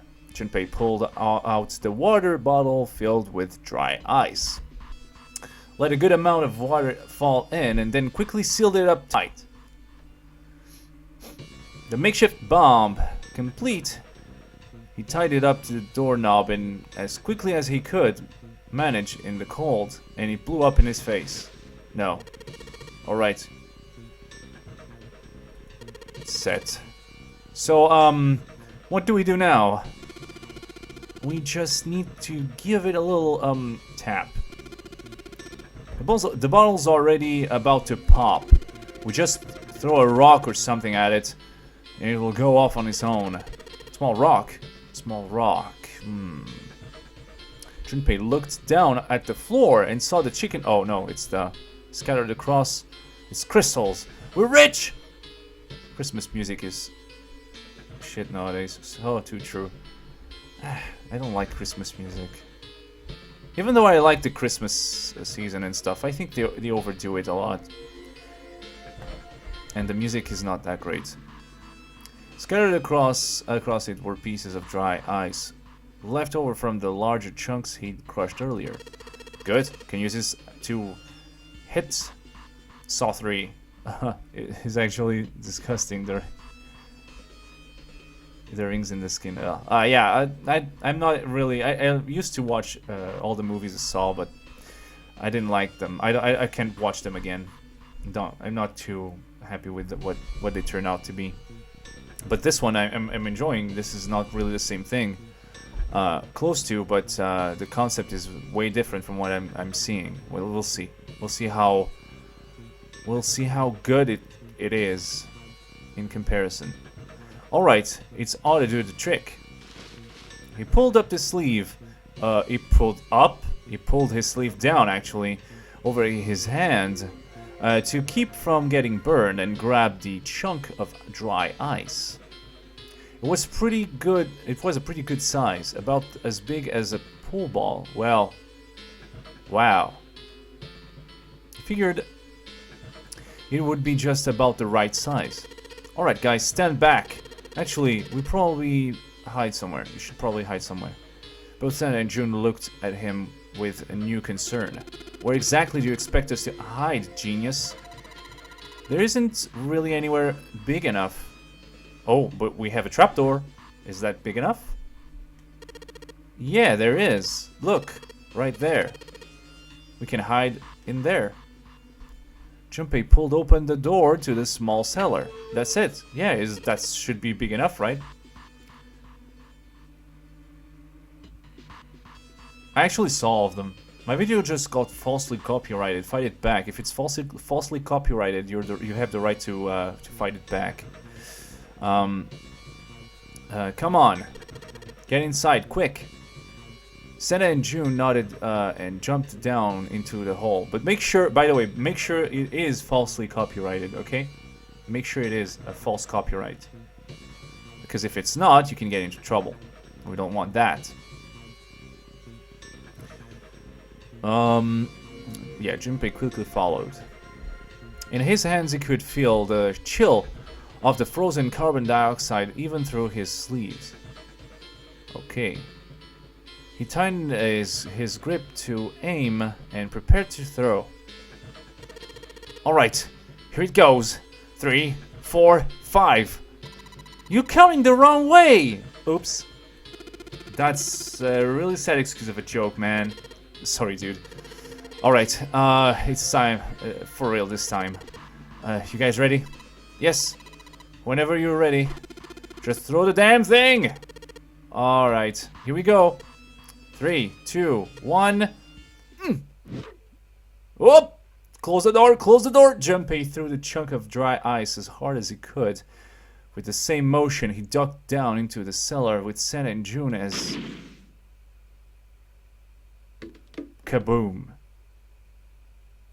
Junpei leapt out of the cellar and ran to the door. Junpei... The ice on the floor, on the door, sorry, it's gone. Yeah, it's gone. The blast must have shattered it. Yeah, alright, let's see if it opens. Junpei grabbed the doorknob and pushed with all his might. Test your might. The door gave away easily. And all three of them tumbled out of the freezer at once. Hooray! We're out! Yay! I kinda was getting used to the cold. June, relieved, collapsed onto the floor. She died. Move! Senna shoved past Junpei and ran straight to the grill, which he immediately grabbed. Oh, god damn it! Hot, hot, hot, hot, hot! Fuck! He proceeded to kick the grill in a futile but amusing fit of rage. Oh gosh. But where was Lotus? Yeah, she escaped. She was killed. We took too long. It took Junpei only a moment to find her. She was sitting on the counter, idly scratching her chest. Why not her head or her butt? But no, her chest. Yawn, like, welcome back. I was starting to get tired of waiting for you guys. I'm gonna throw that piece of meat I found in the freezer earlier right up your face. I'm gonna break your teeth. Lotus died of boredom. I died. The yawn of death. With a great yawn, Lotus lowered herself off the counter.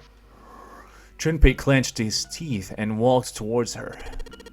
What were you doing?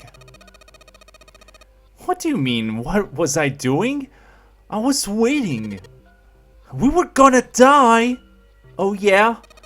But you didn't, so everything worked out alright, didn't it? What the hell? Just kidding. It might not look like it, but I was really worried. Don't give me that crap. I'm telling you the truth. I mean, if you died, then I'd be in trouble too. If you died, then I'd be stuck here, and I'd die too. See? I did all I could. I even looked around to see if there was anything I could use to pry open the door. But I couldn't find anything.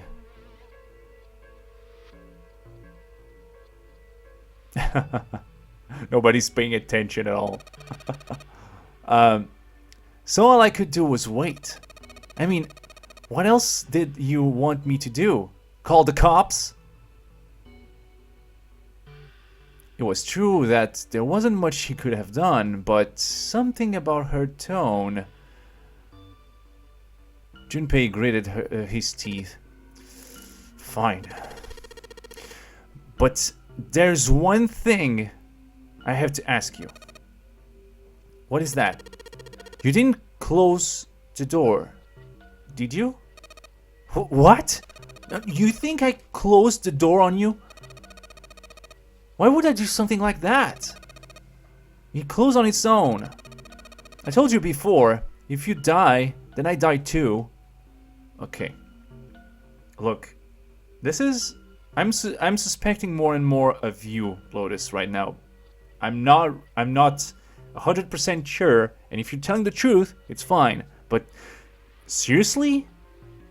It really felt like you closed the door on us. And I was thinking about that right at the start when the door closed. I just didn't say anything, but something was off. It is off about you. You're too lazy. You're like really lazy about this whole situation. And there's something I don't agree here. Something is not right. That's all. But she was right, and Junpei knew it. Without them, she'd be in very serious trouble. Unless you're Zero. Take that. Oh!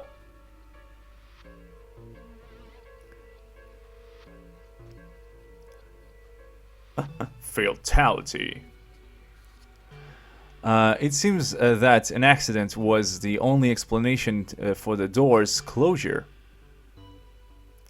Lotus is hot! Hot! You hot, girl! Too hot for me!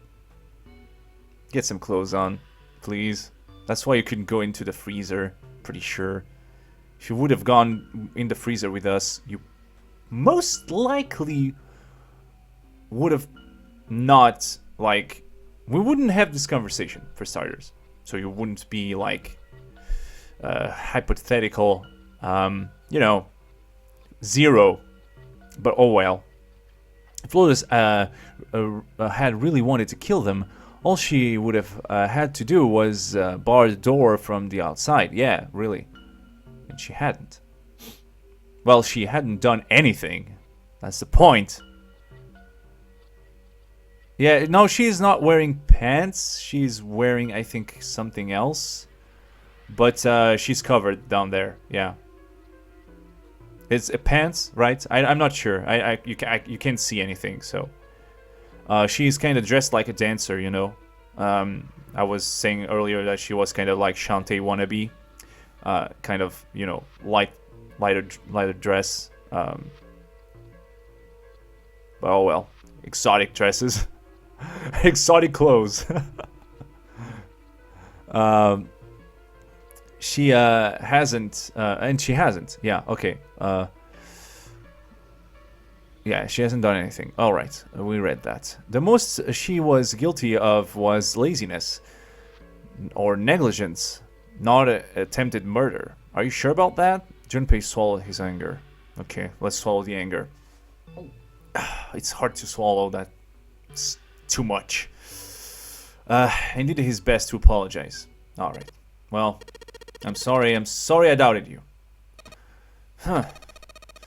Oh, well, yes, well, that's alright, as long as you understand. Yeah, okay, I guess that's right. It's not the right time for us to get in a fight, really. Exotic dancer. Where is Juan right now? Shantae reference, totally. I don't know where Juan is. I really thought he would appear. But we got Ninja Cat, who missed the stream last time. And all of you guys who actually made part of the stream last time too. Maybe he had something to do with Juan. I don't know. That's perfect actually. I like I said earlier, I wasn't expecting many people to come. So weird. Yeah. Yeah, because of what I said. Like I said earlier about Shantae. Yeah. Oh, that's a shame. I said that last stream, so I guess he caught it. Not sure. Lotus looked away and twirled her hair between her fingertips. His vengeance against the grill complete, Santa swaggered back towards Junpei and Lotus. Hey, no more screwing around, you two. Break time's over. Especially for you, lady. You've just been sitting on that fat ass of yours while we were freezing to death. How rude! I was plenty busy. Yeah. How about you pull all that energy into something besides bitching? Let's go. Lit and ready to be spooped. It's not spoopy, actually. It's actually aggressive. Not that much spooping. So we have the code to unlock. We have that frozen piece of meat. Okay, chicken pork. We need to take that off somehow. And I think we need to put it on the grill. That's what I think. There's like a piece of paper inside of it. Try pulling it out. My tear. Yeah, that's what I thought. So, yeah, we gotta use, yeah, didn't someone burn themselves on something earlier? You're so not obvious. Trying to be discreet, but you're so not obvious. Yep, we tried that, actually, using the knife on the slab of meat. So I guess we gotta heat it first. Let's cook. Cooking with Jack and Junpei. Lotus and Santa are filming while June is the taster of my meat. Okay. They're talking about the paper burning, actually. I'm gonna keep my eyes on this pork. What's up, exotic pork? Exotic butters. Be careful with the knife. It could end in a catastrophe. She has large melons. Like Candy Kong. Yeehaw! Cooking with Jack. I'd watch that. I don't know how to cook. Actually, I kinda know, but I'm not really that good at it. I didn't sign up for this. Exotic melons. Yeah. There's a reason why there's a circle there. Cool. Look, it's about time. I'm gonna try taking the paper out. Junpei, be careful. Sweet of her to care, but I know what I'm... Ouch! See? I told you. Hey, what the hell are you doing? Hurry up and take that paper out. It's not coming out. This thing is frozen stiff. I can't get it out. So are we going to have to cut the meat? Oh, don't tell me I need a knife. I guess I have one, but I don't want to use it. I'm too lazy. Even Snitchbot is here. That guy's name is Santa. It's Jack's Froskin. Oh, snort. Yeah, looks that way. So, I guess it's kind of obvious we only have one item to use, so let's use it. Alright. Now that I've sharpened the knife... Yes, let's cut the pork! Awesome, Junpei. Now we can cut out the paper. C10F. Okay, so it's hexadecimal like we saw earlier. C plus 10 plus F. Right? I'm guessing that's the code that goes here. So if you convert that, I'm gonna try that. I'm gonna convert the code. So C plus 10 plus F. I don't know if it's plus, so I'm gonna sum those up, and I have a file to assist me. Not search.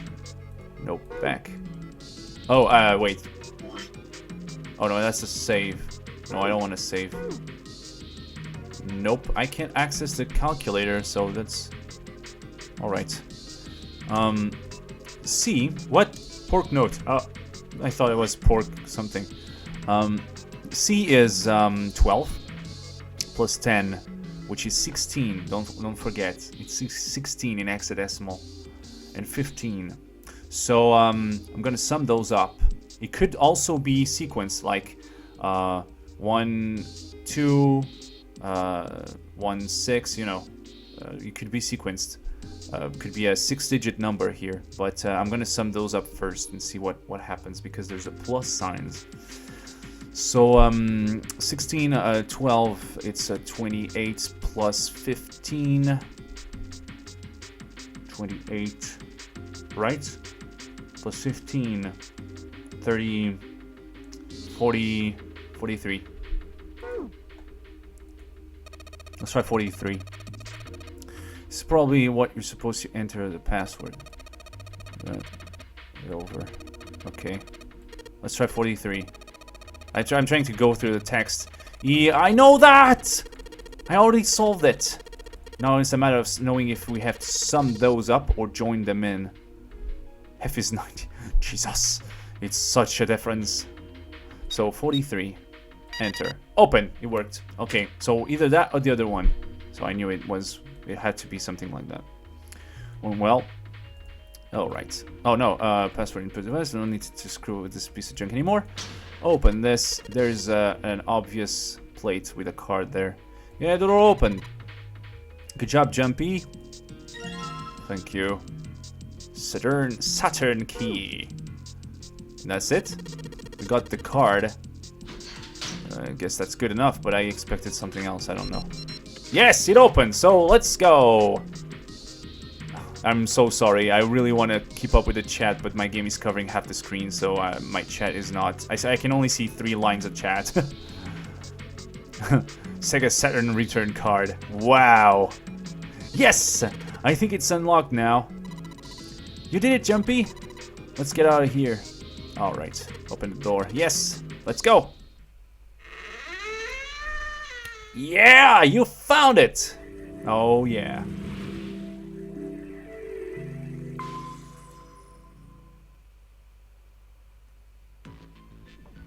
I want to play a game. Hello, Reanoid. I want to play a game. I came in late. Fuck me, 10 data. Did we win? Almost. They stepped out of the kitchen and into a hallway that looked rather familiar. Okay, no mouse on the screen, please. A metal grate stretched from wall to wall. Beyond there were 2 elevators and the entrance of the kitchen. So that's where we were, on the other side of the gates. Yay! They had entered the kitchen from one door and came out the other. Yeah. That meant their map of the ship's interior was accurate. I guess you could have already said that. I mean, I guess, yeah, I don't know. They laid the map out in front of them and began to discuss their next step. Alright. There was 4 possible routes. A, B, C, and D, obviously. First, A and B led to the same room, I suppose. A and B both seemed connected to an L-shaped room. However, the doors that led to the room were locked. Yeah, were both locked and couldn't be opened. Okay.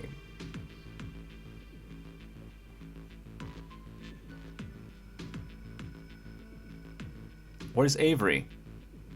The paranoia. I don't know if I gave you the welcomes to the stream, by the way. But I read your comments. Welcome to the stream, of course. Next was Route C.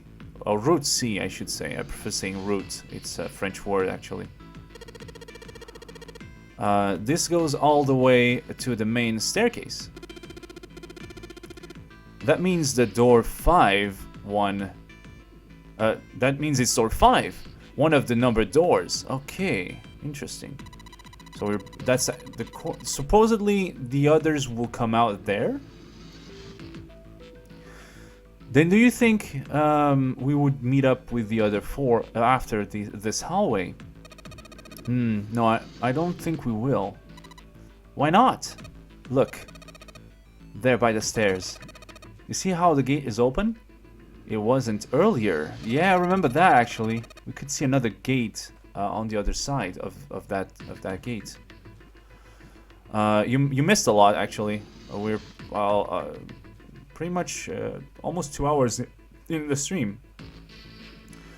When we went into the kitchen, it was closed. But it's open now. What do you think that means? They opened it? Most likely.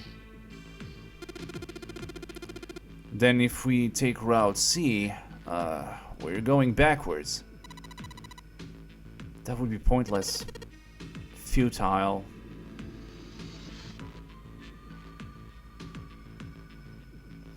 Then that means all 4 looked at the map. They all looked at the stairs. It's a lazy curve leading down deeper into the ship. Route D then. D it is. Yep, Route D. Then we're set. Let's move. The Melon Queen is back. Oh yeah.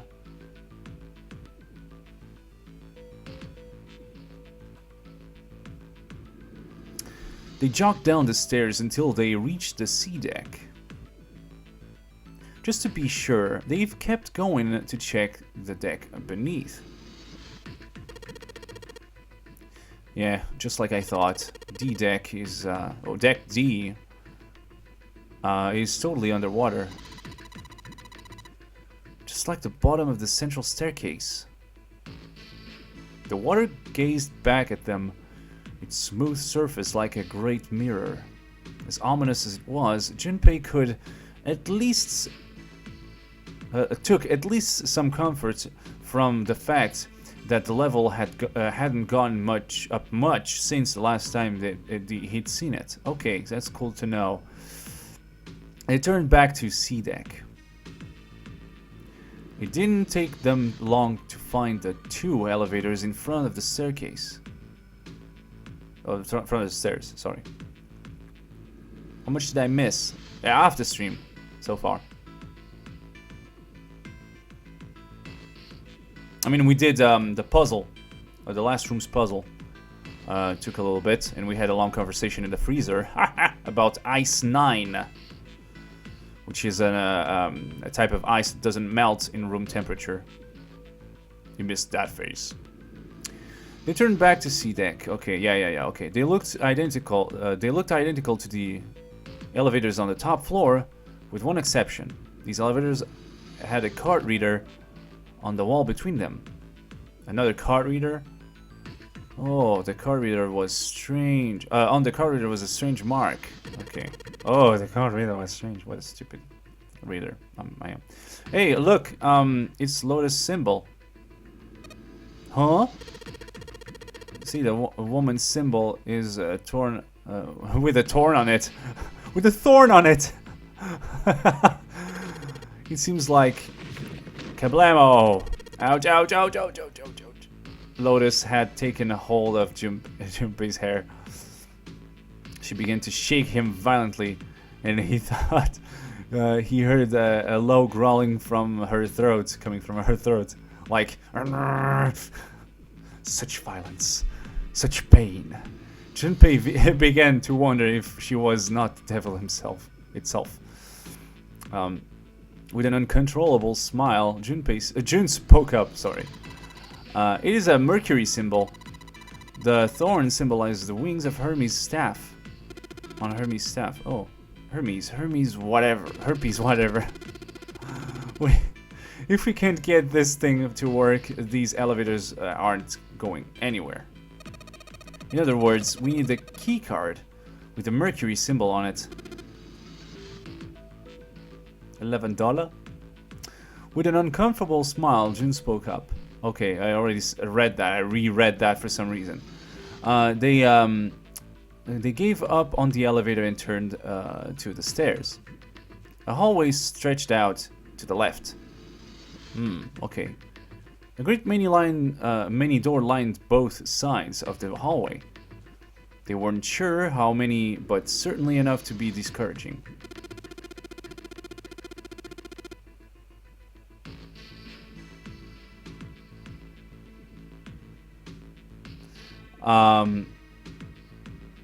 Damn it.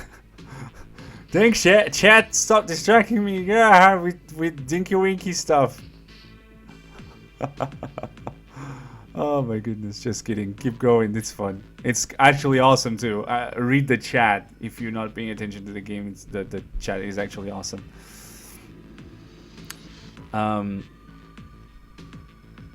Damn it! If we try to search all these, the sun is gonna go down before we've done half of them. I think the sun is already set. I have a feeling this ship is the only thing that's going to be going down anytime soon. Ooh, that's even worse. Well, we can come back to this hallway later. Let's check the hallway on the other side, shall we? Frustration and fear building. They walked back to the stairs. To their right was a small hallway. Quickly, they've headed into it. They headed into it. Okay. It was approximately the same size as the alcove in front of the stairs. The hallway led towards the stern, and at its end was a set of double doors. Let's open it. Junpei nodded and grabbed on the one closest to him.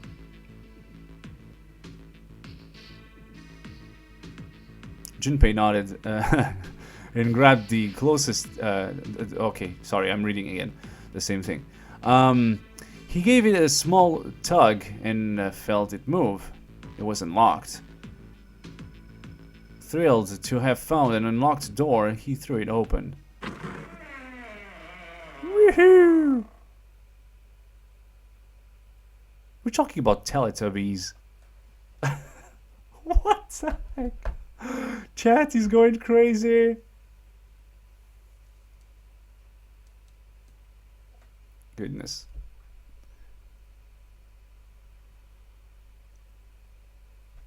Junpei didn't know what to make of what he saw. Is it kind of a hospital room? Or is it just a dormitory for a bunch of sailors? He simply stood unable to speak. The others simply stared, mouth opened. Reversed, open-mouthed. After a few long moments, Santa managed to speak. Oh, ho, ho, Merry Christmas. We must actually scare Jack some more. No. What the hell is this? A massive room stretched out from in front of them, more a cavern than a room. Its vastness was oppressive, and it bore down on the four companions. It was not empty, however. The entire room was filled with lines upon lines of beds. I would guess like a reception room in a hospital or something. Usually they have tons of beds. Or a dormitory. But I see a lot of stuff there. Maybe even benches. No, it's beds. It's definitely beds. They were simple beds, like more than pipe. Simple things, sorry, like more than pipes and thin mattresses. I'm gonna reread the chat afterwards just to make sure I didn't miss any of your craziness, because I can't be reading two things at once, sadly. Is this a hospital? He had at least been able to put a name on the harsh scent of that pervaded the room. The room swam with the harsh, biting smell of antiseptics.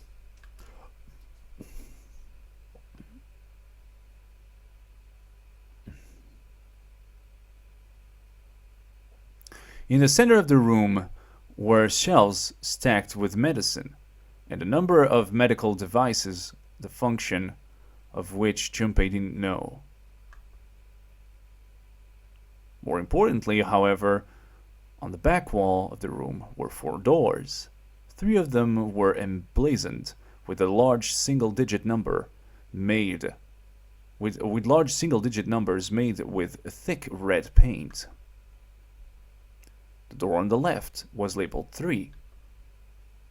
The second door from the left had no number, but the third had been given a 7. And the rightmost door had an 8. Oh, there could be no doubt. They were numbered doors. That's the most genius thing I've ever read in my entire life. Ha They're actually numbered doors. Good job. They have numbers on them, so it's a numbered door. Thank you, SA, for that. It's a Sunday. And the sun laughs, by the way, a lot. It did strike Junpei as strange, however, that the door between 3 and 7 should be blank. And he wondered, could it mean... Let's take a look at the doors.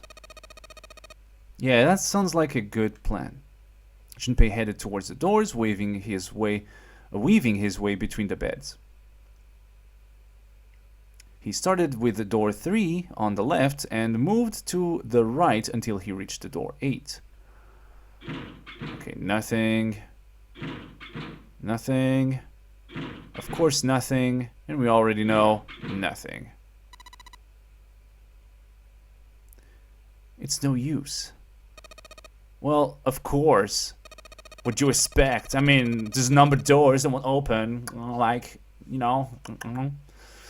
If it was that easy to open these doors, we would be... what would be the point of the Nonary game? We have to activate the RED or the numbered doors won't... Wait a minute. What's wrong? Look, the display on the RED. There's nothing on it.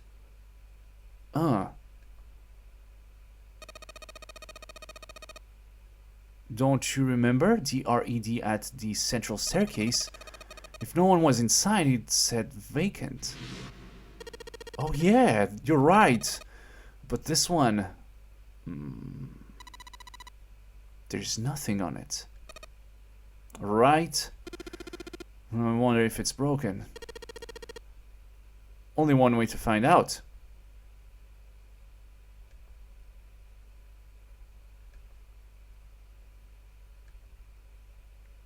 Okay. It didn't respond. There was no response. No response was given back. It didn't respond. All 4 took turns placing their hands over the RED. We just saw that! But it refused to respond. Again! Stop responding, not response! No response, no... okay. They pulled at the lever. There was no response. And still, it did nothing. No response. And they soon discovered there was no response. It wasn't only the RED for the door 8 that was behaving strangely. but no response. The RED on door 7 also refused to respond. And door 3 was similarly silent. None of them would respond. Come on. Stop with responding. Response. Use another words. I don't know. What did it mean? Aha, I knew it. They're broken. Zero sure sucks at maintenance. No. That's impossible. You really think Zero, who prepared all of this, would make such a stupid simple mistake? Maybe, but that doesn't explain why this ain't working. It was at that moment that they heard a voice from behind them. I believe the bottom of the device had been removed. They spun around to see. It's Snake! Snake! My buddy! It's been a little while. But it was more than just Snake. Ace, Clover, and Seven quickly filled into the room as well. Although they were glad to see one another, it wasn't terribly surprising that they had, considering the layout of the place. Those just don't like to respond. Why no response? Why you don't respond? Why you so mad? If it had been the other party who'd opened the gate in front of the kitchen, it wouldn't be unreasonable that they'd bump into one another eventually. The rest of Snake's team, however, did look rather surprised. How did you guys... How did you end up here?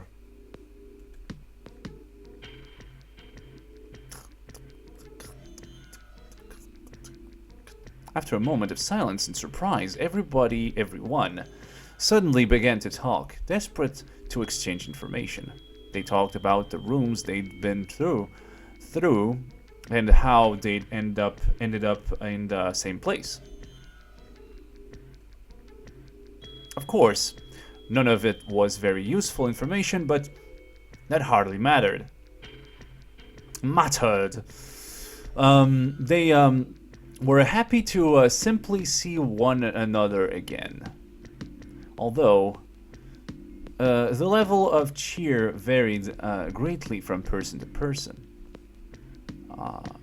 Each one of them was wearing some matter of a smile, almost as though they had already forgotten about the death of the ninth man. There we go, blood.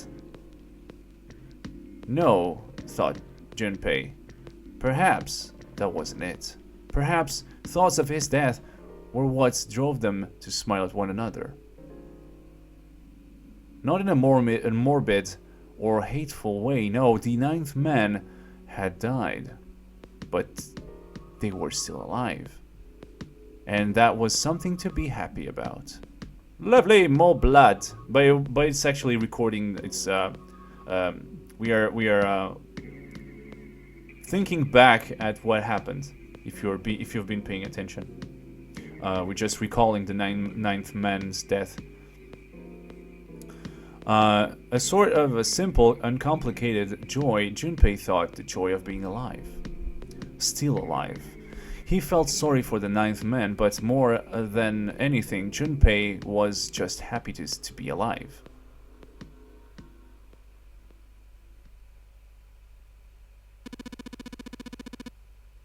There you have it. Oh, there you have it. Our half of the story. His part finished. Ace felt different. For a moment, Junpei was silent, in thoughts. Then he spoke. Okay, let me see if I got all of this straight. You guys got here. The bases for the RED were already gone. And you looked over this room, but you couldn't find anything. So you figured that there might be something in the hallway with all the doors? So you went and had a look. Yeah. And while you were looking around, you heard voices? Uh-huh.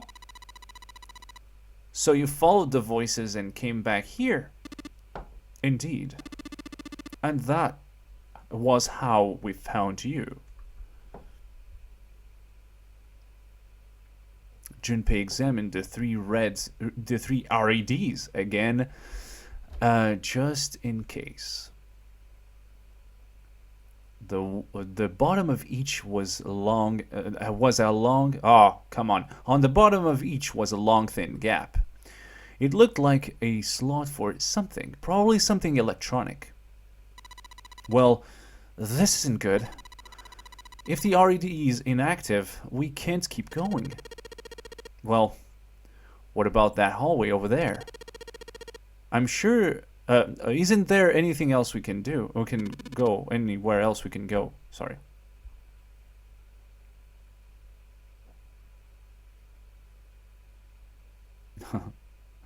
No, there isn't. No, there isn't. There are plenty more hospital rooms, but nothing else. Hospital rooms? What's behind all those doors? That's what's behind all those doors. Yeah. Yes, there's a number of individual rooms in addition to this large room. There was a door at the end of the hallway, but it was locked. There was an astrological symbol engraved near the keyhole, however.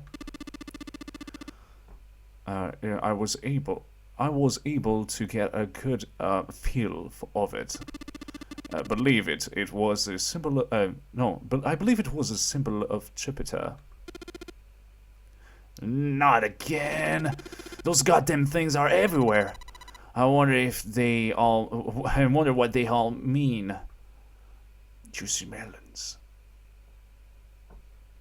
For a moment, everyone was silent, deep in thoughts. While we're asking what things mean, what's the deal with this room? I mean, I thought it was a cruise ship, but I can't imagine a cruise ship would have a hospital like this. I don't know. Sweet melons. I like sweet melons. Nipples poking out like missiles. Goddamn Santa's cussing. Yeah, it's so awful. I'm so dumb, sorry. The chat is so crazy today. I love it. I love it. They're delicious and fresh. All people, of all people, it was Seven who answered with a calm confidence. Well, I figured it's probably a hospital ship. Chances are it's gigantic. Are you kidding me? The gigantic? Junpei looked confused. So did everyone else. Delicious fresh chat-like melons. Look, melons! By the way. What's this gigantic? Seven knit his brows for a moment, then began to explain. The gigantic. The gigantic. Oh, I am gigantic. I can't do Seven's voice today, I don't know why. He explained that she had been a sister ship to the Titanic, built in the early 20th century. The Titanic had two sister ships, who were identical to one another in nearly every aspect. The Gigantic was said to be one of them. She was initially intended to be a passenger liner like the Titanic, but soon after the ship was launched, the First World War began, and she was pressed into duty by the British Navy as a hospital ship.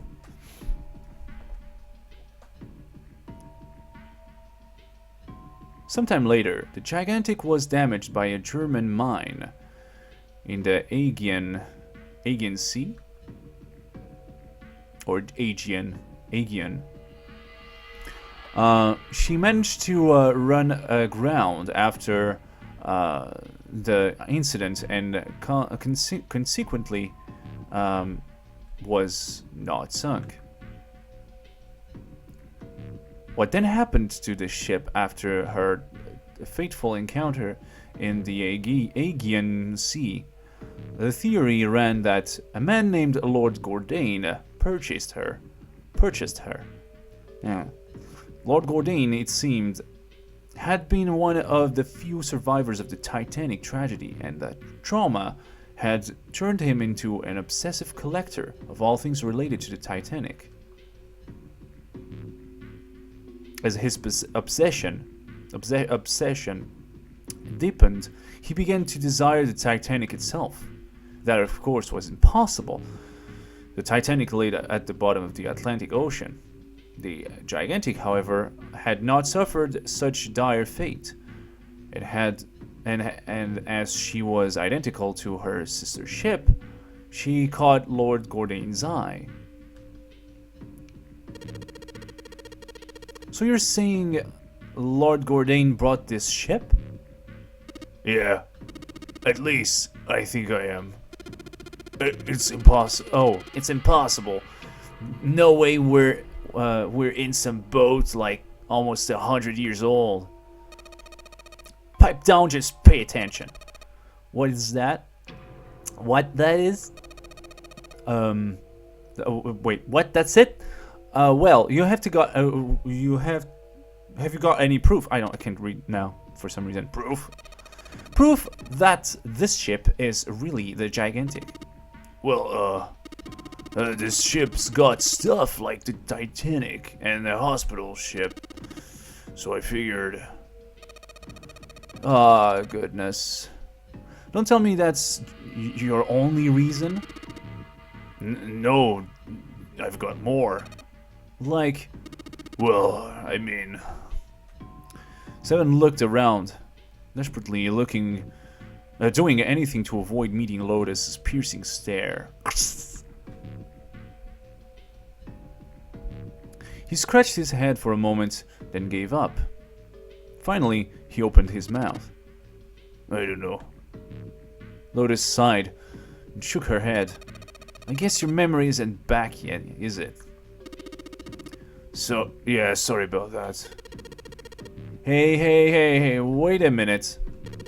Memory isn't back? Wait, what? Junpei was,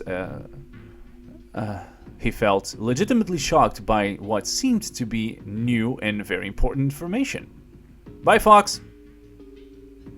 Thanks for being a part of the stream. Sadly, I'm not really paying too much attention to the chat, even though I will later on read everything that you've been saying. Don't worry about it. It's all on camera, so I can read it back whenever I need to. Everyone else, however, seemed unimpressed. You'll be back later? I won't be for long. Actually, I will probably going to stop the stream in a bit. We're reaching, I think, let me see. We're over 2 hours of stream, and it's about time for me to say my goodbyes. So we're just going to stop at a good point of the story, okay? We'll see what's the best moment to stop the stream. In fact, they all looked at Junpei as though he had said something very strange. He decided to revise his attitude for the next question. Wait, was I the only one that didn't know? Everyone nodded. Why? Oh yeah, I guess I didn't tell you all. I told the rest of them before we ran into you on the stairs. I told them I couldn't remember a damn thing from before I woke up, sorry.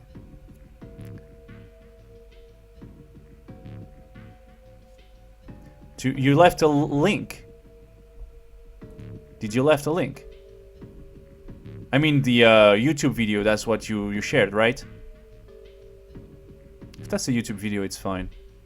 And I'm gonna check it out later, okay? Everyone nodded. Okay, forget it. What? Then almost as if to save Junpei from further embarrassment. Oh. We're wasting time. A bell began to ring far from far away. It sounded as though it was the clock at the main stairway. Junpei counted each chime carefully. 10, 11, 12.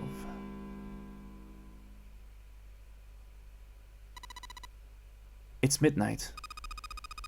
Then we still got 6 hours left, right? We don't have any time to screw around. Let's get going.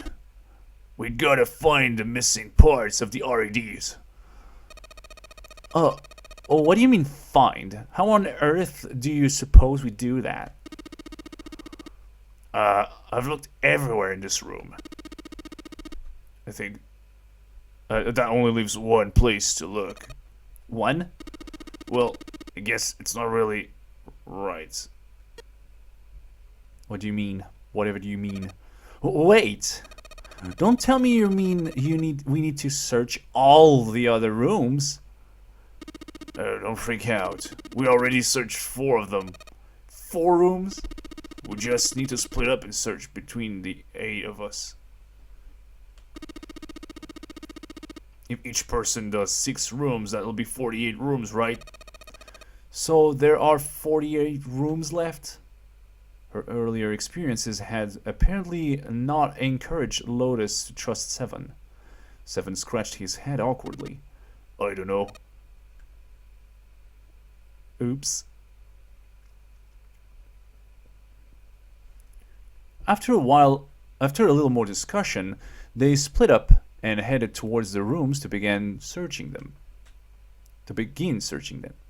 Junpei had chosen to search the rooms on the starboard side, moving from fore to aft. Okay. They also determined when they would return to report their finding, the next time the clock sounded the time. When it did, they would meet back at the large central room full of beds. If during their search any of them were to locate the missing components, they were to yell for the others. If this strategy failed, they'd return to discuss their options later. The details decided, they left to begin searching. Out into the hallway they went. Each of the rooms they'd been assigned. However, something, I suppose, hey. Just remember that. Because of your YouTube link. You can just put the watch part. If you put, you just have to put the V equals in the code and people know what it is. Or the watch question mark something. You don't even need that part. You just have to put the V equals in the code and people know that it's a YouTube link, I think.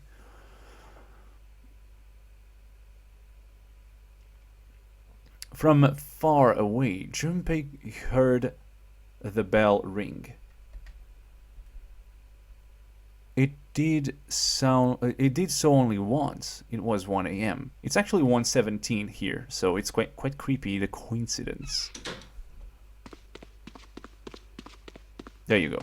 There's the video. Oh. Actually, let me copy that real quick, just to keep it in my copy. He jogged through the entrance of the large hospital room to find 6 others already there. Ace, Santa Clover, June, 7, and Lotus. They had gathered in front of the door number 8. Or perhaps, to be accurate, they had gathered in front of the RED next to door number 8. Had one of them found the missing pieces? And nobody told me. What happened, guys? It was June who answered him. Junpei, look. She was pointing at the RED. He pushed through the others until he stood in front of it. Oh, it says vacant. You found it. Good job. Nobody told me. Screw yourself. We had an accord. Immediately he knew what she had meant. The display in front of the RED read vacant. Junpei sighed. Come on, guys, who was it? I thought we were supposed to yell if we found it. Well, Junpei wondered why she was hesitating. The others looked as confused as June, but kept their mouths shut. What the hell? What's up with you guys? I'm actually reading, I'm not talking to you. They all knew something he didn't. They all knew something he didn't, and Junpei wasn't about to leave things that way. Finally, Lotus frowned and spoke. Well, that's the thing. We don't know. You don't know? When I got back, it was already like this. There was no one else here. That means I was the first one back, but the missing parts were already back in the RED. Junpei looked at the bottom of the REDs again, and just to make sure. And yes, in fact, the slot that had been opened on the bottom was now covered with metal. Certainly, whatever had been missing had been returned. What about the other two? They're the same. Junpei quickly examined the other two boxes. There were 7 and 3, and finally back to 8. Satisfied that they were also repaired, but still very confused, he returned to the others. Alright, I just want to be sure here. Nobody has any idea what the hell happened here, right?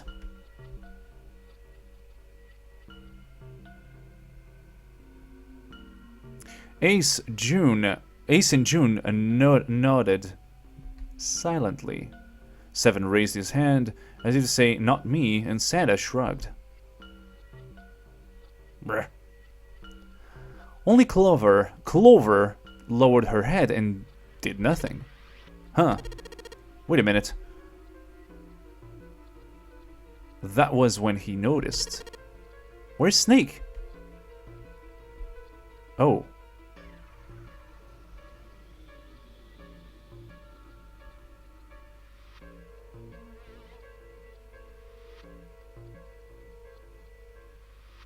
I'm reading the chat, just a second. Reggie, I love you so much better if it is not the same thing to say I have a great way of the year, and I don't think that I can get it right away with the new version. It's better to be the what? Kind of confusing your thing there. But I understood the part you love me so much, so yeah, I'm fine with that. Thank you. I love you guys too. And I hope you're enjoying yourself, by the way. Oh, you're talking about June loving me. Oh my goodness, my June. Actually, it's Junpei is quite weird himself too. About the thing about the, repeating hard and stuff. Type your name and wrote all these second auto words. I'm like, oh my goodness. Perfect.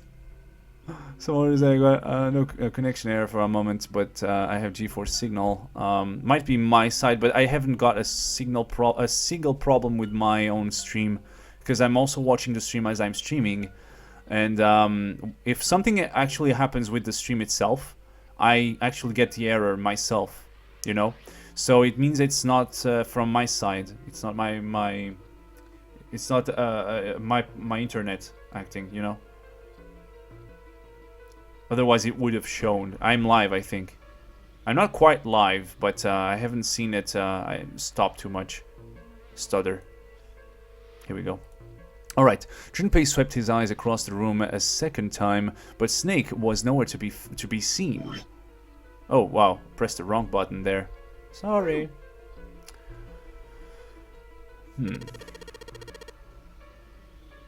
Does that mean that he found them? Like, really? I have no idea. There's nothing to suggest it, but nothing to suggest he didn't either. I don't suppose we know until we can ask him in person. Well, whatever he didn't do, here pretty damn late. What the hell is he up to? No, really, remember when I thought that Snake is actually 0? I really thought Snake was 0. Well, yeah. That actually is... If he doesn't show up, it's becoming quite clear that he might be 0. Of course, we could be being tricked by 0 into believing that, but right now I could point pretty much everybody to be 0, but Snake was definitely the number 1 contestant for that. So we'll see. Well, whatever he... Okay, I already read that. Maybe he's lost.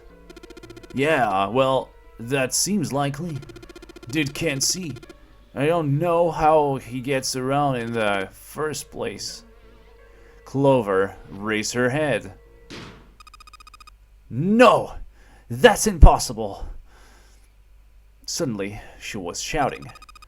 Yeah, my brother's blind, but he's really great. He has got a really great hearing. Oh, wow. He can get around as well as anyone who can see. So he couldn't get lost. That's impossible. Clover had started to shake, and the knuckles of her hands had gone white. She spun around before she did, Junpei noticed tears welling up in her eyes. I'm gonna look for him. The words were barely out of her mouth when she began to run. Snake. 0 from Mega Man X? Shut up. Oh my goodness. It always comes down to this, doesn't it? Did you see my video? What video?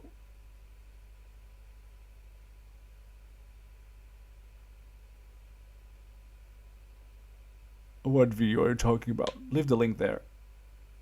After I'm going to stop the stream really soon. There, I'm gonna keep it a cliffhanger.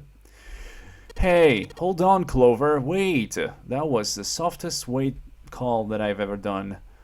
Junpei cried out to her, but he was too slow. Is it on your channel? Yeah, that's good. Yeah, if it's on your channel, I'm gonna check it out later. Then you don't need to post the link if you don't want to. But if you still want, you can leave the link here. She kept going, and before anyone else could react, she was gone. Damn it! What should we do now? Well, the REDE is working now. No, we're not leaving 2 people behind. We should go look for them. Oh man, this ain't good. Yeah. What an excellent idea. We just wasted a bunch of time looking for some piece of electronic junk, and now let's waste some more time by looking for a couple of idiots. Then remain here.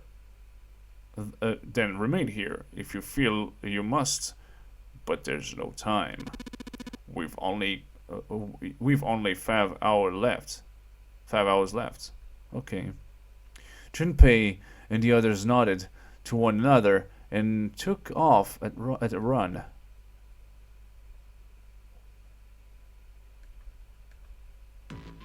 All right. The search will be next episode. We are going to save. It's over. Now it's chat time with viewers. Hello, Mary. Welcome to the stream. I'm over with the game for today, but I'm gonna stay here for a while because it's time to chat with my fair viewers. Okay, don't go anywhere. 5 seconds and go. Welcome to the Blue Judgy! All right, here we go. Sorry, this is actually playing in the background. Let me put some background music.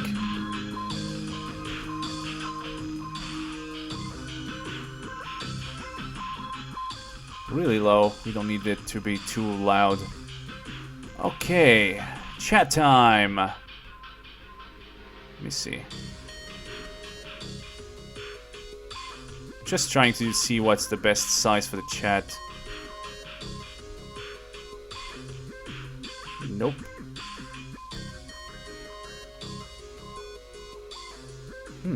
Strange.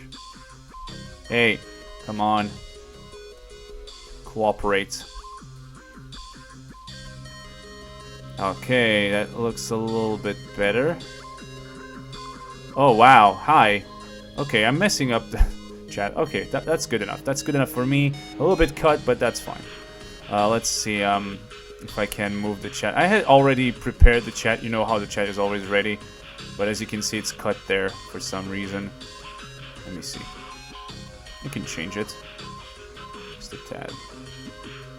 Enough for us to see who's typing what. Ninja'd. Okay, we'll see the chat going up. You'll be able to see it. No problem. We won't waste any time with this. So, how are you today, guys? Is everybody cool? We were talking about paranormal stuff. The biggest point we had in the stream was paranormal, Teletubbies, and Ninja'd collections stuff. So whatever you want to talk to you about, ask questions, and I see we had a lot of people on stream so far. We got a subscriber at the beginning of the stream. I was really happy about that. And you guys went crazy with melons. Wow. But yeah, we were talking about spirits and all those things earlier because of the topic of possession, because we were talking about you know why the links won't post? That's the reason why Paranoia DJ posts links this way. Look how I'm gonna post it. Do exactly the same. This here is the only part you can share, and that's how you should share your links up for YouTube videos, okay? Like I said, I kept this one on my on my copy paste. My how is it called? I can't remember. All right, there you go.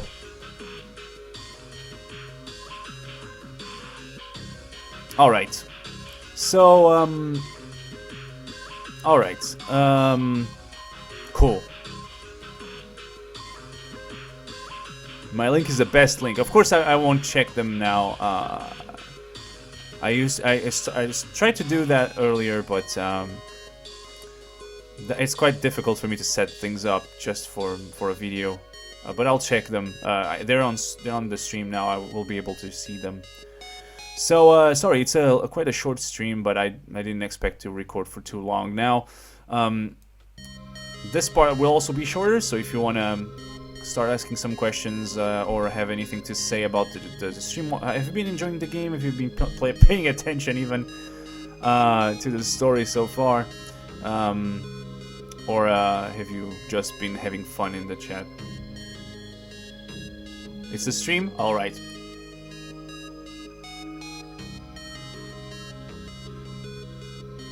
It's your stream?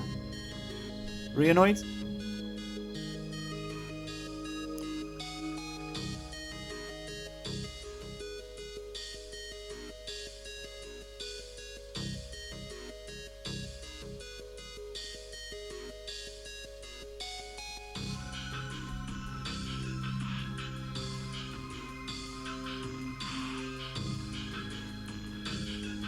Oh, it's mine. Okay. Oh, wait. Oh, yeah, it is. Okay, I have the link to my stream and I haven't seen it. Okay. Or if June will backstab Junpei later on. That's a good question. We can never trust anybody. And at the end of the day, that's the person you trust the most that's gonna backstab you in those games. Apparently. But maybe that's even too obvious. So we'll see who the heck is Zero. I hope we can find out who it is. Unless it would break the story as afterwards. And knowing Zero would kind of wreck the experience for the later games. So maybe we won't know who it is until we play the other games. But I don't know how that goes. What's your plan on Wednesday? Are you going to stream early?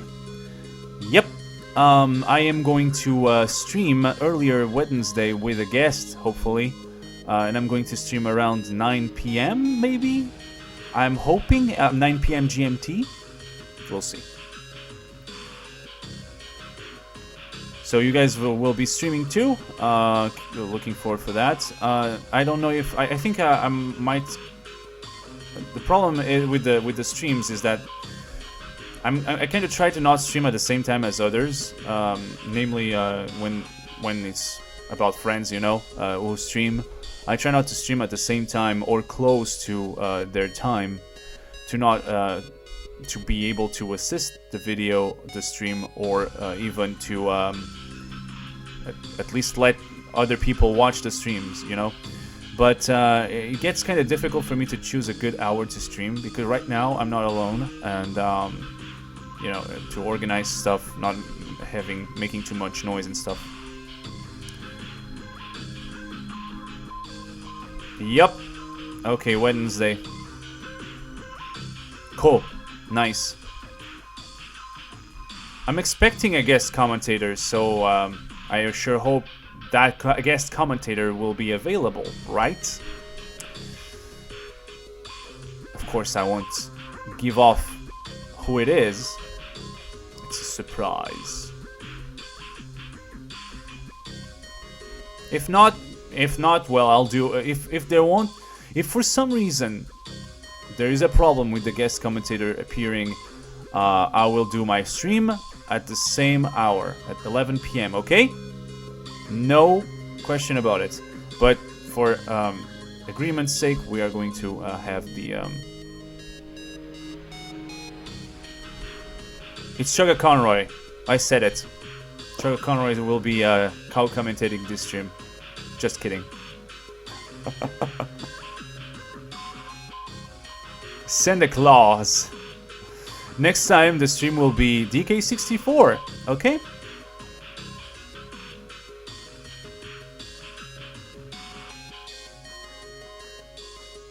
So like I said, I'm going to try to do a stream of DK64, and I'm going to be doing a stream of 999 intermittent, like, you know, switching around with them.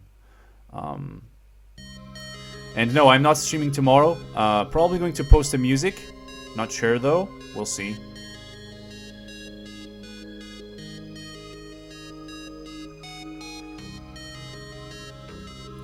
But yeah, next stream will be on Wednesday. Well, technically it's tomorrow for me because it's already Tuesday for me.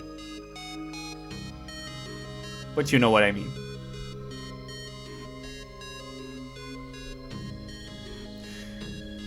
Okay, it's actually, by the way, it's Wednesday for everybody except no, actually it's on Wednesday night or afternoon for everybody in the West, starting from the UK to the West. But everybody from the UK to the East, it's already Thursday. It's already past midnight for them, and some of them even watch the stream in the morning in Australia and all, and Japan and places like that.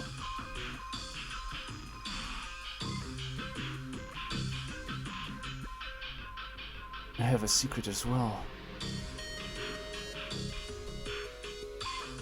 which you can't hold back anymore. No.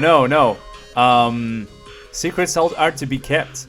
please don't break them. Surprises are usually something you need to keep to surprise people. If you tell them in advance, it's spoilers, right?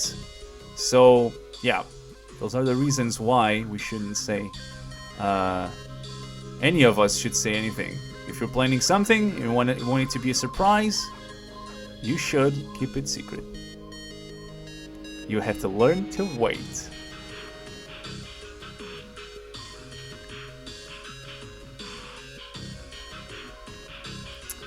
Well, it's sad actually, seeing that some people might not make it to the stream.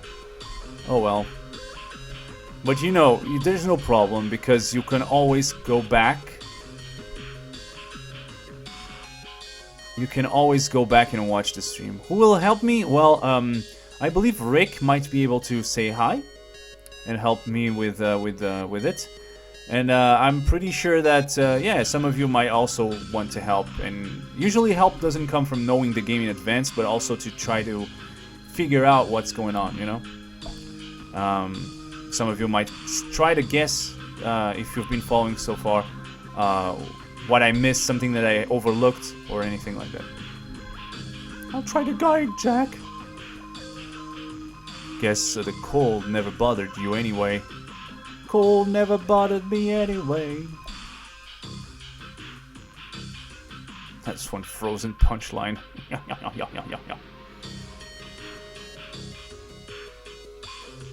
The mysterious Mr. Enter. If Rick is here, hopefully he will be. Yeah, and you all can help too. That's true. You don't need to know the game in advance. You can try to help to figure out. And that's where the fun is trying to figure out together. Sadly, there's situations where I can't look at the chat. I wish I had a better way to read the chat, but when I play on consoles, it's harder because I play on my TV. Or when I play TS games, it takes a lot of the screen and it hides the chat. So yeah.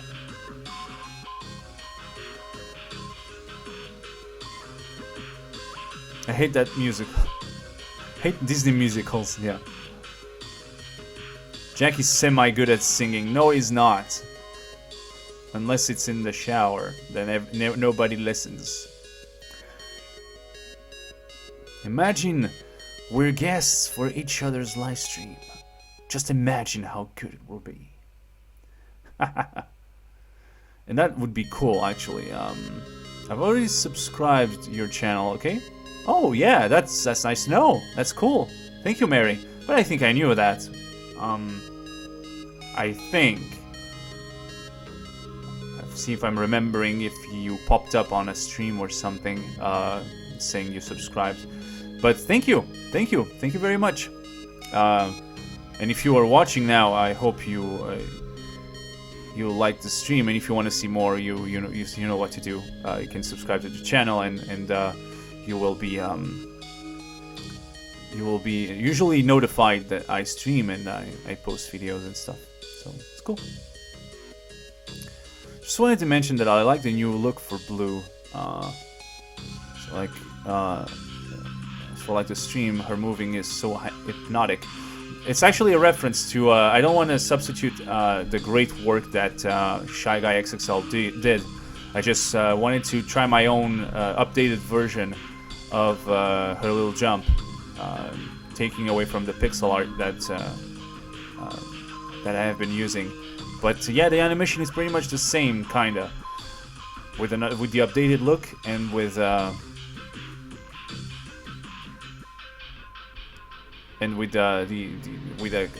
animation made up from my own capacities. It took me a while to do, actually. You know, in the chat it was co-commentating. Oh yeah, that would be a mess. Everybody talking at the same time. But that would be fun, actually. That'd be crazy, definitely. I subscribed like 4 or 5 months ago. Yeah. I know you are a subscriber, and that's awesome. How does she bounce around for 3 hours? Good question. I don't know. Maybe a trampoline? She is also so energetic, she can pretty much run during 3 hours without tiring. That crazy girl. It looks good though. She is just that energetic. Yeah, that's it. That's pretty much it.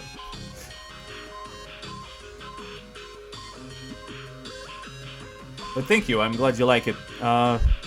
It's not a full body, so there's no. You can see her feet in the original animation.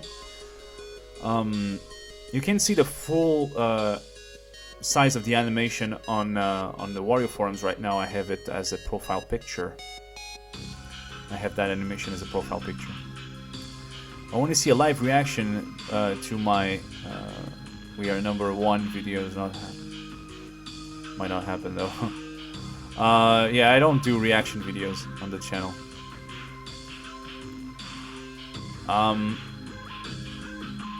Blue has always got a positive spring in her step.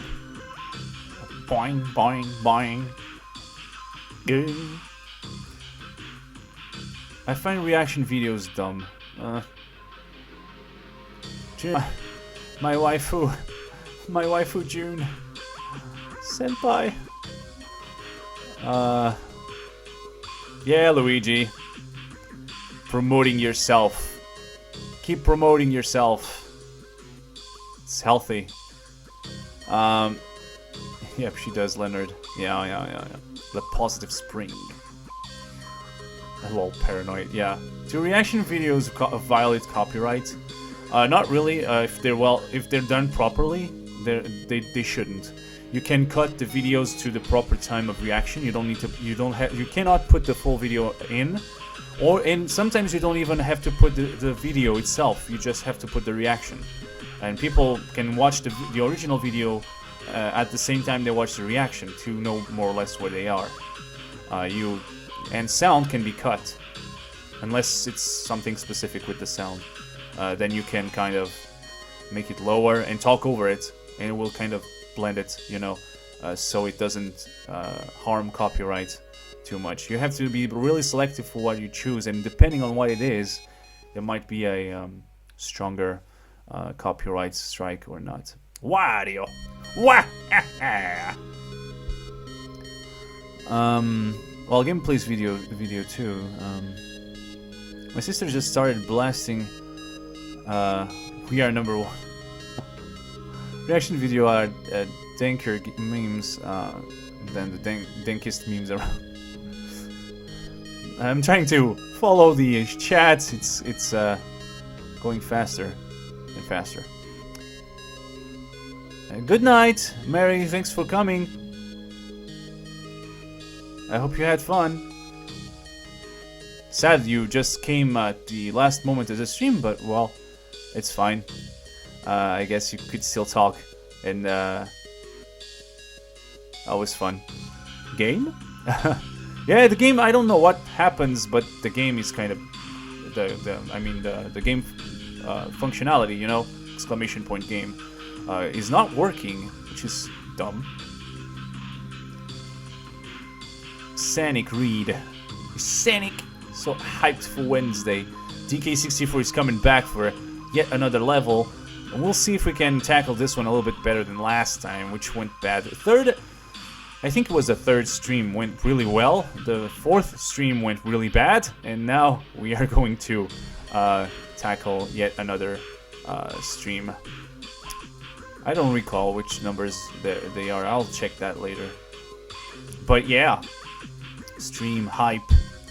I'm glad you guys are enjoying the streams. That's really important to me, for me to know. The fact that you're having fun,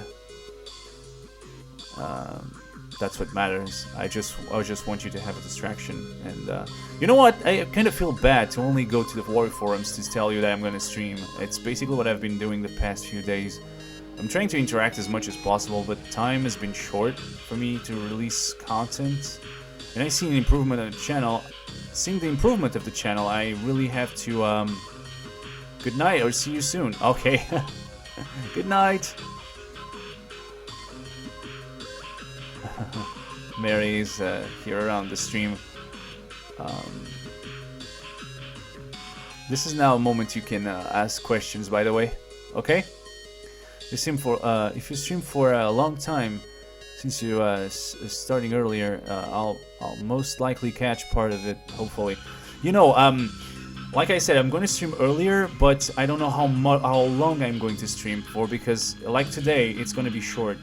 I'm not alone, so I have to keep my times right, not overdo it. Okay, it's just a matter of respect for. You know the story.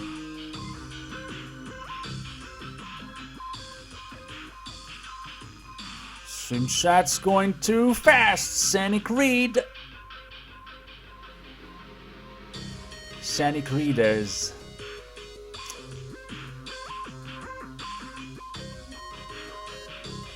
Memes? Exotic memes. Wins? I always have fun. That's nice to know, Luigi Rocks. That's really nice to know.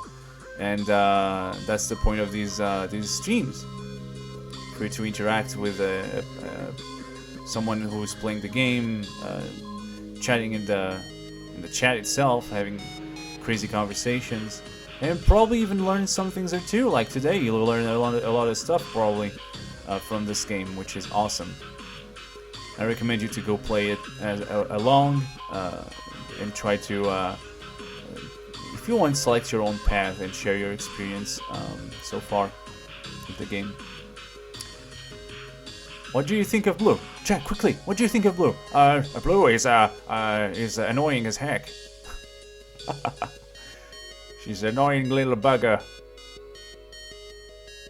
Oh, cool. No need to stream for too long, since I can tell how much work it takes. It's a tiring thing to be there sitting in the same position, you know? And, ever seen any paranormal videos on YouTube? Actually, yes. I saw one or two. Not much. I don't see much videos, of paranormal stuff on YouTube. But sometimes I stumble upon them on the TV. The problem is I don't believe what's on YouTube, so, sadly, nobody takes those things seriously. I saw videos about mermaids too, which, oh my goodness. Oh, I have a question. Stream. She's blue. Clowns are spoopy. Well, nice. Observation ninja. Yeah, I'm blue. Dabbity dabbadoo. I know a scientific fact. A lot of you would be mind blown by the paranormal. That scientifically isn't proven, but provable by science. Yeah, it's there are some crazy facts like that. Yeah, something that you can use science to prove, but at the same time, it's not 100% accurate. But it's still a hypothesis. I have a question and I want you to answer honestly. Go ahead. Science is the answer to all of our questions. What do you think of Taylor Swift? To be honest, I don't even know what is about the hate and the weirdness that is going on around Taylor Swift. I've been listening to some of her music and I've been enjoying her a lot on the radio, everywhere. I'm not really I don't hate or love a singer. Never had that, except for one or two exceptions, of course. I'm not a music person, personally. But I like listening to Taylor Swift. I like some of her songs. I don't have a problem saying that. I don't see where the hate is. She has good music, but I hear a lot of hate about her, and that's the problem. And Ninja Cat, you have a good taste because her music is fine. Not every single piece of work that she does is good, probably. I haven't heard of them, but what I heard of her, what I've heard her sing, was good. And I don't care about what she says in her lyrics. The music is good. She has a good voice. What's wrong? And I like her personality too. I saw some clips of her. She's a simple girl. You know. So yeah, that's my thoughts on Taylor Swift. Like I said, I'm not. If I would have to listen to more of her work and Yeah, she has good music, I think. Poor spirits of the afterlife, unable to rest in peace, so they demonically possess people. Because something annoys them. She's got a few good dancing songs. Yeah, I agree. Definitely, I had a blast sometimes listening to her songs on the radio. On the radio, it pops up randomly and done. It's fun. They're cool. She's one of good singers, to be honest. She has a really good voice. That I have to praise her for that. She has a good voice, and she plays guitar really well too. I think she plays the guitar, right? I think I saw. After my 6th grade health classes, I've got bad blood. Now we got bad blood. There should be a plushie of Blue. That would be the cutest thing ever. I would buy one. There's mugs. You want a mug with Blue's face stamped on it?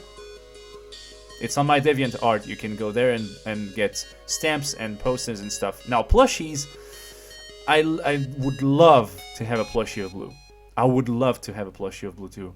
Give to you guys, and even gift it as a prize for something that you would do, like a best comment or something. I would love to, but I still haven't found a proper way to a proper place to see where to get plushies for a good price, you know, and a good quality. But I would love to. I really would love to. Those were one of the merchandises that I wanted to create for the channel. Spirits are composed of electromagnetic energy, and what science proves ghosts exist is the brain transmitting electromagnetic energies to create movement, etc. There's a lot of that. Yeah, and actually, the electromagnetic energy is my basis on how Blue talks in her planet. She uses electromagnetic waves to talk between other creatures of the same kind. She can't reach us. The signal doesn't work with us either way, not receptive. She can receive our thoughts or read our thoughts or send her thoughts to us, but she can communicate between their species. They can communicate between them with electromagnetic waves. They don't use words, so it's a really fast transmission, like a picture. Here we go, that's my idea. And in a few seconds, you pretty much have a conversation of an hour done, which is cool. It'd be cool to have a Blue plushie, true. Bad blood, I get it. Yay, Ninja got it. I don't know, sorry. I wish I could get the reference. Probably I know the reference, but I'm not seeing it right now. We hear a lot of bad press about celebrities all the time, like Chris Brown, Kanye West. There's a lot of stuff popping up, which is kind of sad, but sad for a bunch of reasons, because you have celebrities that do stuff that they shouldn't, and others is just abuse of, privacy, and they're not as bad, but people make them out to be really bad. I get it too. Okay, the joke about the bad blood. I'm going to DeviantArt real quick. Cool. It's not really. It's kind of pricey, sadly. I would lower the prices if I had the choice to, but oh well. There are some stuff you can get there on my DeviantArt account. It's on the right side. You have products you can get. Bloop blip blip. The Bad Blood thing was a Taylor Swift song. I never heard of it. See? So there's some songs that I haven't heard yet, and I'll have to go back and listen to them. I think I know most of her more popular songs, you know. You got cool art, Jack. Thank you. I'm not a professional artist, and by any means, but I try pretty much everything. I've been trying animation, just random artworks, and other like music, but I'm not, like I said in past stream, I'm not good I don't consider myself to be good at it, but I'm trying. I'm going slowly into design and drawing and animation, music and all that. Music a little bit more practice. Drawing on paper, I lost touch, but I guess it's a bit better than digital drawing. I know Rayanoid. Oh yeah. I was talking to Jack, Luigi Rocks. Oh, my bad. That's fine. Yeah, I was talking to me. I was the only one who didn't know in that conversation. I like how people here respect people's interests. Yes, and I think we should. And even if we don't agree with them or don't like something, we should at least explain why. Why don't we like it? So the other person who likes it kind of understands a little bit better for why, and maybe even defend their perspective, you know, and having kind of a conversation like that. If I would say that I didn't like Taylor Swift, for example, I would have said that. I wouldn't have a problem. We're actually the good side of the internet. Oh yeah, I sure hope it stays that way, because I've met a lot of good people here. I'm proud of it. I'm really proud of having friends like you. And in turn, if you have heard of the Matrix theory, we are just a vessel of electromagnetic energy. When we share our energy. No. When we share our energy gets sent to the recycling bin, only to pop up as something else. Yeah, that's the craziest one, actually. Kind of like the idea of just being traveling from body to body as electromagnetic energy. Really weird. We're just something that cannot be seen. And I think that the Zero Escape series touches those subjects, actually, kind of has to do with the morphogenetic field and stuff, transmitting information somewhere, like the electromagnetic energy, and letting it be, and then being recovered by somebody else, kind of stuff like that. That's a good thing to respect other people's interests. That's true. I think we all deserve to have an opinion on stuff, and our interests are unique. That's what makes us unique, and we should respect them, unless it's not something that is respectable, of course. Okay, trying to read in diagonal to accompany the chats. That's why I avoid reading YouTube comments sometimes. Yeah. That's true. Yeah. Been there, done that, yeah. Okay, meaning we are a virus infecting Earth. Maybe meaning we have... Yeah, okay. Yeah, that's also another topic about that weird fact that we are actually a bad thing for the world. We're slowly infecting the world, kind of. I don't know. It's really, like I said, it's really mind-boggling how deep those lores go. So much there. It was a private message to you. Oh wow. YouTube comments can ruin it for you sometimes. I got some mean comments. That sounds like a suggestion of suicide. Don't do it, kids. Definitely. Oh crap, I gotta go, guys. Alright, Renoid, that was really nice to have you here. Glad you could make it until this this part of the stream, which is the moment where I talk to you. And I don't have much time during the gameplay part to do it, so I'm glad you could have done it. And you never actually reached that part of the stream, so I was kind of, you know what? That's new. Seeing Renoid here. Alright, then nice to have you here. Goodbye. And I see you Wednesday. Bummer. See you later, Renoid. That's true. He's a cool kid. I recommend you watch his videos, actually. He has been posting new videos lately with cool content. So definitely worth the checking. I talked about that earlier. I just listened to your Luigi's Mansion remix for the first time today. It was cool. Once again, much nostalgia. Not my best. It was just a little beat that I decided to do just for ambiance for the Halloween special. I hope people don't see it as a really fleshed out remix. It was just something I did just to make an ambient sound. Best not let hate get to you. That's true. Never let the hate that people have of you get to you. Unless you see that everybody hates you, which sometimes you kind of need a little light to tell you that there's still someone who cares for you. And that is also really important.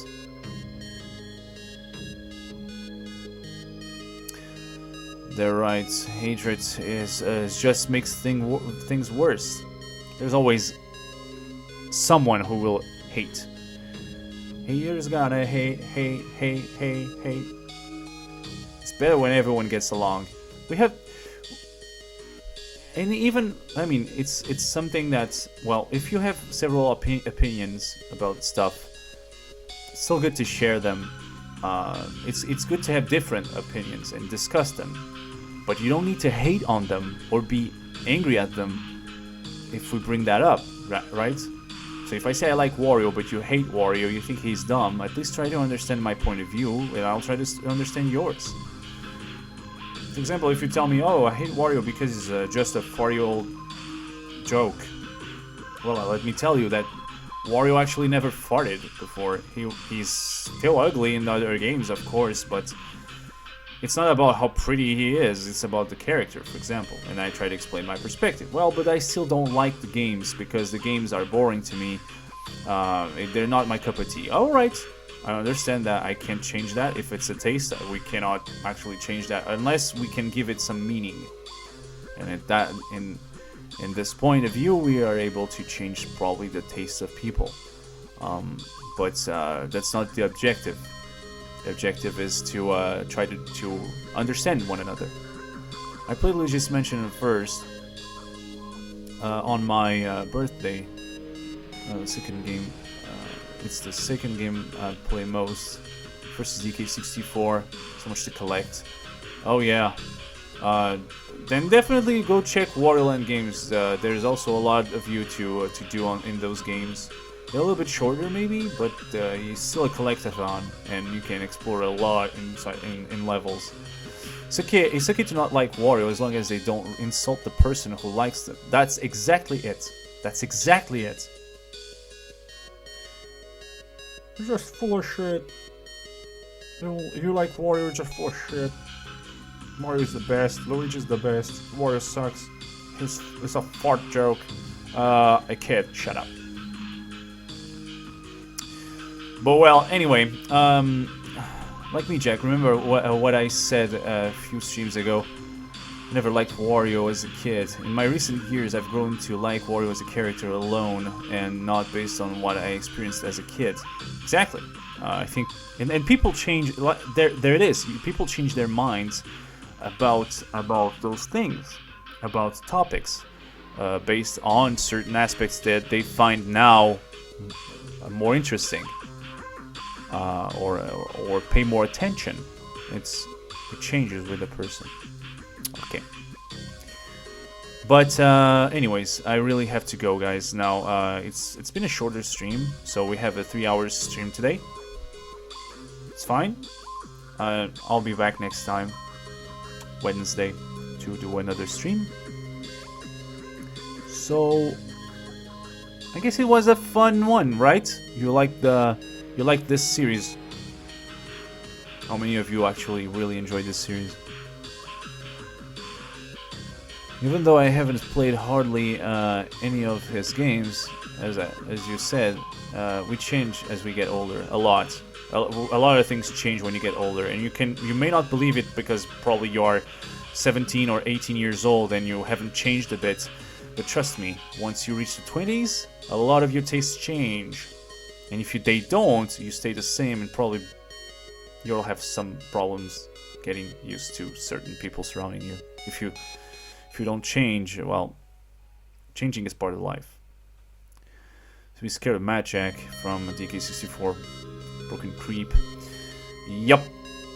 Mad Jack is quite scary character. And almost lost all my hair in that battle.